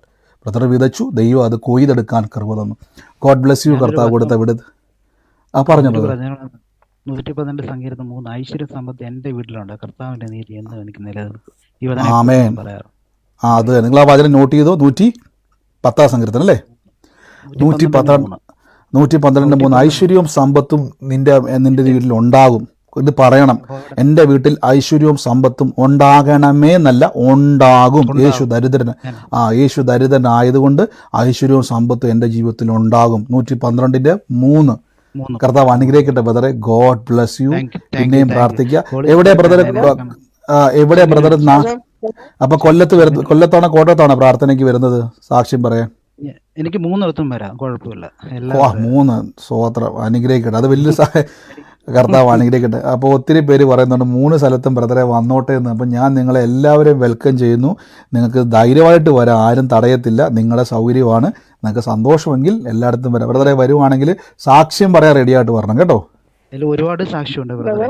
അപ്പോൾ ഒത്തിരി സാക്ഷ്യം നമുക്ക് കേൾക്കാം. അതെ അതെ അതെ, തീർച്ചയായിട്ടും. ഗോഡ് ബ്ലസ് യു ബ്രദറെ. കർത്താവ് അനുഗ്രഹിക്കട്ടെ. പറഞ്ഞു സിസ്റ്റർ, പറഞ്ഞു. എന്തോ ബ്രദർ, ഞാൻ ഇന്ന് രാവിലെ കിച്ചണിലായിരുന്നു. ആ സമയത്ത് മോള് അലറി വിളിക്കുന്നത് പോലെ ഒരു വിളി എനിക്ക് തോന്നി. ഞാൻ പക്ഷെ അത് ശ്രദ്ധിച്ചപ്പോൾ മോളുടെ റൂമിൽ നിന്ന് ഒരു ശബ്ദവും കേൾക്കുന്നില്ല. ആ സമയത്ത് തന്നെ ബ്രദർ പഠിപ്പിച്ചതനുസരിച്ച് ദൈവം ഒരു അറിയിപ്പ് തന്നതാണോ എന്ന് ഓർമ്മ വന്നു. അതുകൊണ്ട് ഞാൻ മോളുടെ റൂമിൽ പോയി നോക്കിയപ്പോ 2 മാസം പ്രായം കഴിഞ്ഞ കുഞ്ഞ് ബെഡിന്റെ സൈഡിൽ വരെ എത്തി. മോള് നല്ല ഉറക്കായിരുന്നു. അപ്പോൾ ഞാൻ പെട്ടെന്ന് കുഞ്ഞിനെ കയ്യിലെടുത്ത് ദൈവം എനിക്ക് ഒരു അടയാളം തന്നതായിരുന്നു. തീർച്ചയായിട്ടും നമ്മുടെ ബൈബിളിലെ വാക്കുകൾ, നമ്മുടെ തലമുറകൾ ദൈവത്താൽ അനുഗ്രഹിക്കപ്പെട്ടവർ. ആ വചനം നമ്മൾ വിശ്വസിക്കുന്ന കാലം ഒരു കുഞ്ഞും നഷ്ടപ്പെട്ടു പോകത്തില്ല. അത് കർത്താവ് തന്നെ പ്രേരിപ്പിച്ചതാണ്. കർത്താവ് തക്ക സമയത്ത് ഒരു അനർത്ഥവും വരത്തില്ല, ഒരു ബാധയും നിന്റെ കൂടാരത്തിൽ അടുക്കത്തില്ല എന്നുള്ള വചനം കാണാൻ പറ്റി. ഗോഡ് ബ്ലെസ് യു സിസ്റ്ററെ. നമുക്കതോടൊപ്പം തന്നെ ഞാൻ ഒരു ജസ്റ്റ് ഒന്ന് സ്റ്റോപ്പ് ചെയ്യണം. ഒരു മോൾക്ക് വേണ്ടി ഒന്ന് പ്രാർത്ഥിക്കാൻ വേണ്ടി, ഹോസ്പിറ്റലിലായിരിക്കുന്ന ഒരു മോൾക്ക് വേണ്ടി എൻ്റെ ഒരു കസിൻ സിസ്റ്റർ പറഞ്ഞിട്ടാണ്. അവൾ വെന്റിലേറ്ററിലാണ്. അവൾക്ക് രോഗത്താൽ ഭാരപ്പെട്ട് ബ്ലഡിലൊക്കെ ഇൻഫെക്ഷനായിട്ട് വല്ലാത്തൊരു രോഗാവസ്ഥയിലാണ്. അവൾക്ക് വേണ്ടി പ്രാർത്ഥിച്ചു ഞാൻ. നമുക്ക് ഒരുമിച്ച് ഈ പ്രാവശ്യം പ്രാർത്ഥിക്കുമല്ല, നന്ദി പറയാം. കർത്താവ് ആ വെന്റിലേറ്ററിൽ ഹോസ്പിറ്റൽ ICUവിൽ നിന്ന് മോള് വിടുവിച്ച് യേശുവിൻ്റെ തിരുമുറിവിനാൽ വലിയ സൗഖ്യത്തോടെ മടങ്ങി വരട്ടെ. ആ ഡോക്ടർക്കൊരു അതിശയമാകട്ടെ, ഹോസ്പിറ്റലിൽ അതിശയമാകട്ടെ. എൻ്റെ ദൈവത്തിന് മാത്രമേ ഇനി പ്രവർത്തിക്കാൻ പറ്റത്തുള്ളൂ. കർത്താവ് പ്രവർത്തിക്കാനുള്ള ബുദ്ധിയെ ചിന്തകളെയൊക്കെയും ഞങ്ങൾ യേശുവിൻ്റെ നാമത്തിലെ രോഗാത്മാവിനെ, രോഗശക്തിനെ പുറത്താക്കുന്നു. അത്ഭുതത്തെ റിലീസ് ചെയ്യുന്നു യേശുവിൻ്റെ നാമത്തിൽ തന്നെ. ആമേൻ. കർത്താവ് അനുഗ്രഹിക്കട്ടെ. സാക്ഷിയുള്ളവർ പറഞ്ഞാട്ടെ. ബ്രദറെ, പറഞ്ഞു. എന്തോ ബ്രദറെ, ഞാൻ ഒരു വീടിന് വേണ്ടി പറഞ്ഞില്ലായിരുന്നോ? ഞങ്ങൾ താമസിക്കുന്ന വീട് ബുദ്ധിമുട്ടാണ്, വെള്ളത്തിനൊക്കെ ഭയങ്കര ബുദ്ധിമുട്ടായിരുന്നേ. പിന്നെ ഇങ്ങനെ പ്രാർത്ഥിച്ചു ദൈവത്തിന്റെ മഹിമാധനത്തിനൊത്തോണം ക്രിസ്തുയേശു പൂർണ്ണമായി എന്റെ ബുദ്ധിമുട്ടൊക്കെ മാറ്റി തരുന്നു. ആ വചനം ഞാൻ പറഞ്ഞുകൊണ്ടേയിരുന്നു ബ്രദറെ. എനിക്ക് നല്ലൊരു ഭവനം. ഞാനിങ്ങനെ ചിന്തിച്ചു, ദൈവമേ ക്രിസ്മസ് ഒക്കെയാണ്, പിള്ളേരൊക്കെ വരുമ്പോൾ വെള്ളമില്ലാതെ ഞാൻ എന്ത് ചെയ്യുമപ്പ? എനിക്ക് നാണം കെടാൻ പറ്റത്തില്ല. ഞാൻ ടാങ്ക് ഉറങ്ങി വെച്ചിട്ട് എപ്പോഴും പറയുമായിരുന്നു. പക്ഷെ ആ വീട് നമുക്കൊരു ബുദ്ധിമുട്ടായിരുന്നു. അപ്പൊ ദൈവം പെട്ടെന്നായിരുന്നു ഒരു വീട് ഞങ്ങൾക്ക് ആ വിലക്കല്ല പണയത്തിന് ഒരു വീട്, നല്ലൊരു ഭവനം, എല്ലാ വിധത്തിലും വെള്ളവും എല്ലാ സൗകര്യമുള്ള ഒരു ഭവനം ഒരുക്കി തന്നു. എനിക്ക് ഏറ്റവും ഇഷ്ടമായത്, ഞാനിങ്ങനെ ആഗ്രഹിച്ചായിരുന്നു ഭവനത്തിൽ കയറുമ്പോൾ നല്ലൊരു വെട്ടം ഉണ്ടാകണം. എനിക്ക് ആ ഭവനം ഒരു ഇരുട്ടായിരുന്നു. പക്ഷെ ഞാൻ ഇവിടെ കയറി വന്നപ്പോൾ തന്നെ നല്ലൊരു വെട്ടമായിരുന്നു ബ്രദറെ. അതൊരു ദൈവത്തിന്റെ വലിയൊരു അനുഗ്രഹമാണ്. അപ്പൊ ഞങ്ങളതിൽ സിസ്റ്റർ പറഞ്ഞത് എനിക്ക് പറ്റില്ല. നമ്മുടെ സാഹചര്യങ്ങളെ നമ്മൾ അഡ്ജസ്റ്റ് ചെയ്യരുത്. സിസ്റ്റർ പറഞ്ഞ വലിയൊരു സാക്ഷ്യം തന്നെ. അതിൻ്റെ അകത്ത് പറഞ്ഞൊരു വാക്കുണ്ട്, ഞാനെന്തിനാണ് ഈ ചോർന്നൊലിച്ച് തകർന്നിരിക്കുന്ന മരത്തിൽ താമസിക്കുന്നത്? എനിക്കിത് പറ്റത്തില്ല. ഞാൻ ഇങ്ങനെ ജീവിക്കേണ്ടവനല്ല. എനിക്ക് പറഞ്ഞ പോലെ തന്നെ എനിക്ക് ആഗ്രഹിക്കുന്നതിലേക്ക് എനിക്ക് വരണം. അതാണ് നമ്മൾ ചെയ്യേണ്ടത്. നിങ്ങൾ ഒരു സിറ്റുവേഷനെ നിങ്ങൾ അഡ്ജസ്റ്റ് ചെയ്യരുത്. ഓ ഇങ്ങനെയൊക്കെയാണ്, അല്ല ഇത് എനിക്കുള്ളതല്ല, എന്തിനാണ് ഞാൻ ഇങ്ങനെ ജീവിക്കുന്നുള്ളത് ക്ലൈം ചെയ്യണം. അങ്ങനെ പറഞ്ഞ് നിങ്ങൾ അനുഗ്രഹത്തിലേക്ക് പ്രവേശിക്കണം. ഗോഡ് ബ്ലെസ് യു സിസ്റ്ററെ. കർത്താവ് അനുഗ്രഹിക്കട്ടെ. ആ നന്മ കൊടുത്തതിന് നന്ദി. ഇനി വലിയ സാക്ഷ്യം, ഭവനങ്ങൾ ദൈവം തുറക്കട്ടെ യേശുവിൻ്റെ നാമത്തിൽ തന്നെ. ആമേൻ. പറഞ്ഞു. ബ്രദറെ, ഇന്നലെ ഞാനൊരു സ്ഥാപനത്തിൽ ക്ലീനിങ് ആയിട്ട് ജോലി ചെയ്യുവാണ്. അപ്പം ഞാനാണ് അവിടെ, എനിക്ക് അവിടെ ചെന്ന് തൂത്ത് തുടച്ച് ചായയൊക്കെ ഇടണം. അപ്പം മോട്ടറൊക്കെ ഓണാക്കണം. ഇന്നലെ ഞാൻ മോട്ടർ ഓണാക്കി എന്നും മോട്ടർ ഓൺ ആക്കും. ഒരു 10-20 മിനിറ്റ് കഴിയുമ്പോൾ അത് ടാങ്ക് നിറഞ്ഞു ഒഴുകുമ്പോൾ ഞാൻ നിർത്തിയിട്ടാണ് പോരുന്നത്. ഇന്നലെ ഞാൻ പിന്നെ മോട്ടർ ഓൺ ആക്കി, പക്ഷെ ഞാൻ പോരുന്നിടം വരെ അത് നിറഞ്ഞില്ല. അപ്പൊ ഞാനത് മറന്നുപോയി. ഇവിടെ വന്ന് ഞാൻ വീട്ടിൽ പെട്ടെന്ന് 12 പോലും വീട്ടിൽ വന്നു. 2 മണിയായപ്പോ എന്നെ അവിടുന്ന് ഒരു ഓഫീസർ വിളിച്ചു. ചേച്ചി മോട്ടർ ഓൺ ആക്കിയായിരുന്നു എന്ന് ചോദിച്ചു. ഞാൻ പറഞ്ഞാൽ ശരി മാഡം, ഞാൻ മോട്ടർ ഓൺ ആക്കിയായിരുന്നു, ഞാൻ മറന്നുപോയി, നിർത്താൻ മറന്നുപോയെന്ന് പറഞ്ഞു. അപ്പൊ എന്നോട് പറഞ്ഞു, എന്നാ സ്ഥാപനത്തിന് ഓണറെ വിളിച്ച് പറയണം, അവിടുത്തെ ഓഫീസറെ വിളിച്ച് പറയണം എന്ന് പറഞ്ഞു. അപ്പൊ ഞാൻ ഓഫീസറെ വിളിച്ചു. അപ്പൊ ഞാൻ പറഞ്ഞു, മാഡം ഞാൻ ഇന്ന പോലെ മറന്നുപോയി, മോട്ടർ ഇട്ടായിരുന്നു, മറന്നുപോയി എന്ന് പറഞ്ഞു. എന്നിട്ട് ഞാൻ അന്നേരത്തെ എനിക്കറിയാം പിറ്റേ ദിവസം ഇന്ന് ഞാൻ ചെല്ലുമ്പോഴത്തേക്കിനും വഴക്ക് കേൾക്കുന്നു. അപ്പൊ ഞാൻ ഇന്നലെ ആ 2 മണിയായപ്പോഴത്തേക്കിനും പെട്ടെന്ന് എഴുന്നേറ്റിരുന്നു. ഉച്ചയ്ക്ക് ഞാൻ ഏറ്റിരുന്ന് പ്രാർത്ഥിച്ച്, ദിവസം പ്രാർത്ഥിച്ച് യേശു കർത്താവിന്റെ തിരുമുറിവിനല്ല മോട്ടറിൽ ഒരു കേടും വരാതെ കർത്താവ് കാത്തോണം. അതുപോലെ അതിന്റെ ഓണറോടും കർത്താവ് യേശു കർത്താവിന്റെ തിരുമുറിവിനല്ല ഓണറോടും ഓഫീസറോടും അവിടെയുള്ള എല്ലാ സ്റ്റാഫിനോടും ദൈവം ഇടപെടണം. ഞാൻ നാളെ ചെല്ലുമ്പം ആരും എനിക്ക് എതിരായി ഒന്ന് സംസാരിക്കുവാനോ എനിക്ക് വിഷമം വരുന്ന രീതിയിലൊന്ന് സംസാരിക്കുവാനോ പെരുമാറാനോ കർത്താവ് അനുവദിക്കരുത്. ഒരു മനുഷ്യന്റെ മുമ്പിൽ എൻ്റെ കണ്ണ് പറയാൻ എൻ്റെ ദൈവം അനുവദിക്കരുത്. കർത്താവിന്റെ സന്നിധിയിലില്ല എൻ്റെ കണ്ണ് പറയാൻ അനുവദിക്കരുത്. ഞാൻ പ്രാർത്ഥിച്ചു ബ്രദർ. എന്നിട്ട് ഇന്ന് രാവിലെ ഞാൻ 4 മണിയായപ്പോൾ എഴുന്നേറ്റ് പ്രാർത്ഥിച്ചു. പോകാൻ നേരവും പ്രാർത്ഥിച്ച് ഞാൻ ആ സ്ഥാപനത്തിൽ ചെന്ന് ജോലി ചെയ്യും മുമ്പ് എന്നും 5 മിനിറ്റ് പ്രാർത്ഥിച്ചിട്ടാണ് ചെയ്യുന്നത്. ഞാൻ പ്രാർത്ഥിച്ച് ജോലി ചെയ്തുകൊണ്ടിരുന്നപ്പോഴത്തേക്കിനാണ് അവിടുത്തെ ഓഫീസർ കയറി വന്നു. അപ്പൊ എന്നോട് പറഞ്ഞു, ചേച്ചി ഇനി മോട്ടർ ഇടുമ്പോൾ ഒന്ന് ശ്രദ്ധിച്ചോളാം എന്ന് പറഞ്ഞു. അപ്പൊ ഞാൻ പറഞ്ഞു, മാഡം എന്നും ഞാൻ മോട്ടർ ഇടുന്നതാണ്. അപ്പൊ ഞാൻ ചായ എടുക്കുന്ന സമയത്ത് തന്നെ മോട്ടർ ഇടും, പെട്ടെന്ന് തന്നെ അത് നിറയും. ഞാൻ നിർത്തിയിട്ടാ പോരുന്നത്. ഇന്നലെ നിറഞ്ഞില്ല, അത് കാരണം ഞാൻ മറന്നുപോയി, അതാ പറ്റിയതെന്ന് പറഞ്ഞു. അപ്പൊ ഒന്നും മിണ്ടിയില്ല. വന്നവരാരും എന്നോടൊന്നും പറഞ്ഞില്ല. അല്ലെങ്കിൽ എല്ലാവരും എന്റെ നേരെ കടന്ന് ചൂടാകുമെന്ന് എനിക്കറിയായിരുന്നു. ദൈവം അവിടെ എനിക്ക് വേണ്ടി കരുതി. അപ്പൊ എന്നിട്ട് എന്റെ മാഡം എന്നോട് പറഞ്ഞു, ചേച്ചി അത് നിറയാഞ്ഞത് എന്നാന്ന് വെച്ചാൽ അതിന്റെ ടാങ്കിലോട്ടുള്ള ഓസ് മാറി കിടക്കുകയായിരുന്നു എന്ന് പറഞ്ഞ്. അപ്പൊ എനിക്ക് മനസ്സിലായി എന്റെ കർത്താവ് അവിടെ എനിക്ക് വേണ്ടി പ്രവർത്തിച്ചതാണ്. ഓസ് മാറിയില്ലെങ്കിൽ അവർ ശരിക്കുമായിട്ടും എന്നെ വഴക്ക് പറയും, എന്റെ നേരെ അവർ ചൂടാകും. എനിക്കും അത് ഭയങ്കര ഒരു വിഷമമാകും എന്നെനിക്കറിയുന്നു ബ്രദറെ. അങ്ങനെ ആ കാര്യത്തിന് കർത്താവ് എനിക്ക് വേണ്ടി ഇടപെട്ട് അവരാരും എന്നോടൊന്നും പറഞ്ഞു. എല്ലാവരും വളരെ സ്നേഹത്തോടെ മാത്രമാണ് സംസാരിച്ചത്. അതുപോലെ ഞാൻ കഴിഞ്ഞ ദിവസം അവിടെ ഇങ്ങനെ ഒരുപാട് കേക്കൊക്കെ കൊണ്ടുവരും. അപ്പൊ ഞാൻ വർഷങ്ങളായിട്ട് അവിടെ നിൽക്കുന്നു, ഒരു കേക്ക് പോലും തരാറില്ലേ. അപ്പൊ ഞാൻ വെറുതെ ഇങ്ങനെ ആഗ്രഹിച്ചു, കർത്താവേ എനിക്ക് 3 കുഞ്ഞുമക്കളുണ്ട്, എൻ്റെ കയ്യിലാണെങ്കിൽ 200 രൂപ, എനിക്കൊരു കേക്ക് മേടിക്കണം, എൻ്റെ പൈസ ഇല്ല. യേശു കർത്താവിന്റെ തിരുമുറിവിനാല് ഈ ഉദ്യോഗസ്ഥരുടെ ഹൃദയത്തിൽ ഇടപെട്ട് ദൈവഹിതമെങ്കിൽ മാത്രം, കർത്താവിന് ഇഷ്ടമെങ്കിൽ മാത്രം എനിക്കൊരു കേക്ക് തരാനുള്ള മനസ്സ് അവർക്ക് ആർക്കെങ്കിലും തോന്നിക്കണം. ഞാൻ പ്രാർത്ഥിച്ചു ബ്രദറെ. ഞാൻ 12 അവിടുന്ന് പോയി. ഞാൻ ചായ ഇട്ടുകൊണ്ട് നിൽക്കുന്ന സമയത്ത് 11 അതിലൊരു കൊച്ചു വന്നേച്ചും ഒരു പാക്കറ്റ് കൊണ്ട് എൻ്റെ അടുത്ത് കൊണ്ടുവച്ചു പറഞ്ഞു, ചേച്ചി പോകുമ്പോ ഈ കേക്ക് കൊണ്ടുപോക്കോണം എന്ന് പറഞ്ഞ്. അപ്പൊ ഞാൻ ഇങ്ങനെ ഓർത്ത്, കർത്താവ് എത്രമാത്രം ദൈവനെ സ്നേഹിക്കുന്നുണ്ട്. ഞാൻ ഈ 2 വിഷയങ്ങളും വെച്ച് പ്രാർത്ഥിച്ച് ആഗ്രഹിച്ചല്ല കേക്ക്. പക്ഷെ കേക്ക് ക്രിസ്മസിൻ്റെതായിട്ടൊരിതല്ല. അവിടെ ഇരിക്കുന്ന കണ്ടപ്പോൾ എല്ലാവർക്കും ഇങ്ങനെ കൊടുത്ത് കണ്ടപ്പോൾ കുഞ്ഞുങ്ങളുണ്ടല്ലോ, എനിക്കൊന്നും മേടിക്കാനുള്ള നിവൃത്തിയില്ലോ നോർത്ത് ഞാൻ ഇങ്ങനെ പ്രാർത്ഥിച്ചതാണ്. എന്താ പറയുക, ഞാൻ പോരും മുമ്പ് തന്നെയൊക്കെ ചോദിക്കൊണ്ട് എനിക്ക് ഉറങ്ങുന്നുണ്ടെങ്കിൽ ഈ 2 വിഷയത്തിന് വേണ്ടി എൻ്റെ ദൈവം എനിക്ക് വേണ്ടി പ്രവർത്തിച്ച് എത്ര നന്ദി പറഞ്ഞാലും എനിക്ക് ദൈവത്തിന് നന്ദി പറഞ്ഞാലും മതി വരും ബ്രദറെ. തീർച്ചയായിട്ടും ബ്രദർ പറഞ്ഞ പോലെ നമുക്ക് ദുഃഖകരമായിട്ടൊരു അവസ്ഥ ഉണ്ടായി. അത് സിസ്റ്റർ പറഞ്ഞ പോലെ വലിയ പ്രശ്നമാകേണ്ടതാണ്. പക്ഷേ 2 കാര്യങ്ങൾ നമ്മൾ ആഗ്രഹിച്ചതും 2 എനിക്ക് പ്രശ്നം വിരോധം പറഞ്ഞാൽ അവരെല്ലാവരും ബഹളം ഉണ്ടാക്കേണ്ടതാണ്. പക്ഷേ ഈ 2 വിഷയങ്ങളെയും വചനം പറഞ്ഞ് അവിടെ അത്ഭുതത്തെ സൃഷ്ടിച്ചു. പ്രതിസന്ധിയും പ്രതികൂലവുമാകേണ്ടതാണ്. ഒരിക്കലും കഠിനഹൃദയമുള്ള മനുഷ്യനാണ്, അവരുടെ ഹൃദയത്തെ നമുക്ക് ദൈവം അനുകൂലമാക്കി മാറ്റി. അതാണ് വചനം പറയണം, അതിൻ്റെ നന്മ അനുഭവിക്കും. God bless you. കർത്താവ് അനുഗ്രഹിക്കട്ടെ. ഈ സമയത്ത് സാക്ഷ്യമുള്ളവർ അനുഗ്രഹിക്കട്ടെ. കർത്താവ് അനുഗ്രഹിക്കട്ടെ സിസ്റ്ററെ. God bless you. ഈ സമയത്ത് സാക്ഷ്യമുള്ളവരുണ്ടെങ്കിൽ പിന്നെയും പറയാം, യേശുവിൻ്റെ നാമത്തിൽ തന്നെ. ആമേൻ. ഞാൻ ഒരു കാര്യം ചോദിക്കാനായിട്ട് വിളിക്കുവാണ്. ചോദിച്ചോ സിസ്റ്ററെ. ഞാൻ UK-ൽ നിന്നാണ് പറയുന്നത്. ഇപ്പോൾ നമ്മുടെ ഇവിടുത്തെ മീറ്റിംഗ് എന്താണെന്ന് നേരത്തെ കുട്ടിയൊന്ന് പറയുവാണെങ്കിൽ, ഞാൻ 4-5 പേരുണ്ട്. അവർക്ക് ഭയങ്കര ആഗ്രഹമാണ് ബസ്സിൻ്റെ മീറ്റിങ്ങിൽ അറ്റൻഡ് ചെയ്യണമെന്നുള്ളത്. നമ്മളിപ്പോൾ UK-ൽ ഇപ്പോൾ പ്രെയർ ആരംഭിച്ചിട്ടുള്ളൂ സിസ്റ്ററെ. UK-ൽ ഇപ്പം എല്ലാ സൺഡേയിലും നടന്നു വരുന്നുണ്ട്. അപ്പോൾ നമുക്കിപ്പോൾ ഒരു തുടക്കം ആരംഭിച്ചിട്ടുള്ളൂ. അപ്പോൾ എന്തായാലും സിസ്റ്റർ നമ്മുടെ UK ഗ്രൂപ്പിലുണ്ടോ? ഞാൻ ഉണ്ടെന്ന് തോന്നുന്നു. UK ഗ്രൂപ്പിലുണ്ടെങ്കിൽ ഞാൻ അതിൻ്റെ ഡീറ്റെയിൽസുകളൊക്കെ അതിൻ്റെ അകത്ത് ഇട്ടേക്കാം. അപ്പോൾ വരും ദിവസങ്ങളിൽ നമ്മളിവിടെ ഇപ്പോൾ ക്ലൈമറ്റ് സിസ്റ്റർക്ക് അറിയാമല്ലോ, നമ്മളിവിടെ ഒന്ന് റെഡിയായി വരുന്നുള്ളൂ. അപ്പോൾ അതുകൊണ്ട് ഇപ്പം ജസ്റ്റ് നടക്കുന്നുണ്ട് പ്രവർത്തനം. ഇപ്പോൾ ചുരുങ്ങിയ ആളുകളുമായിട്ട് മാത്രമേ ഉള്ളൂ. അപ്പോൾ അത് കുറച്ചും കൂടെ വിപുലമായിട്ട് നമ്മൾ ചെയ്യുന്നുണ്ട്. സ്ഥലമെന്നൊന്ന് പറയുവാണെങ്കിലേ ഇപ്പം നമ്മൾ സിസ്റ്റർ നടക്കുന്നത് ഇപ്പം കെൻറ്റ് എന്നല്ല, ഇപ്പം നമ്മുടെ ഈസ്റ്റ് ബോൺ എന്ന് പറഞ്ഞൊരു സ്ഥലത്താണ് നടക്കുന്നത്. ഇപ്പോൾ അതല്ലാതെ നമ്മളൊരു നോർത്ത് ആംപ്ടണിൽ നമ്മളൊരു പ്രാർത്ഥന വരുന്ന പോകുന്നുണ്ട്. നോർത്ത് ആംപ്ടണിൽ അന്നേരം അവിടെ ഉണ്ടോ, വരുന്നുണ്ടോ അവിടെ? ഞാനിപ്പോൾ യു കെയിലുണ്ട്. ഞാനിപ്പോൾ യു കെയിലാണ്. അല്ല, ഈ പ്രേയറിലെല്ലാം എല്ലാത്തിലും ഞാൻ വരുന്നുണ്ട്.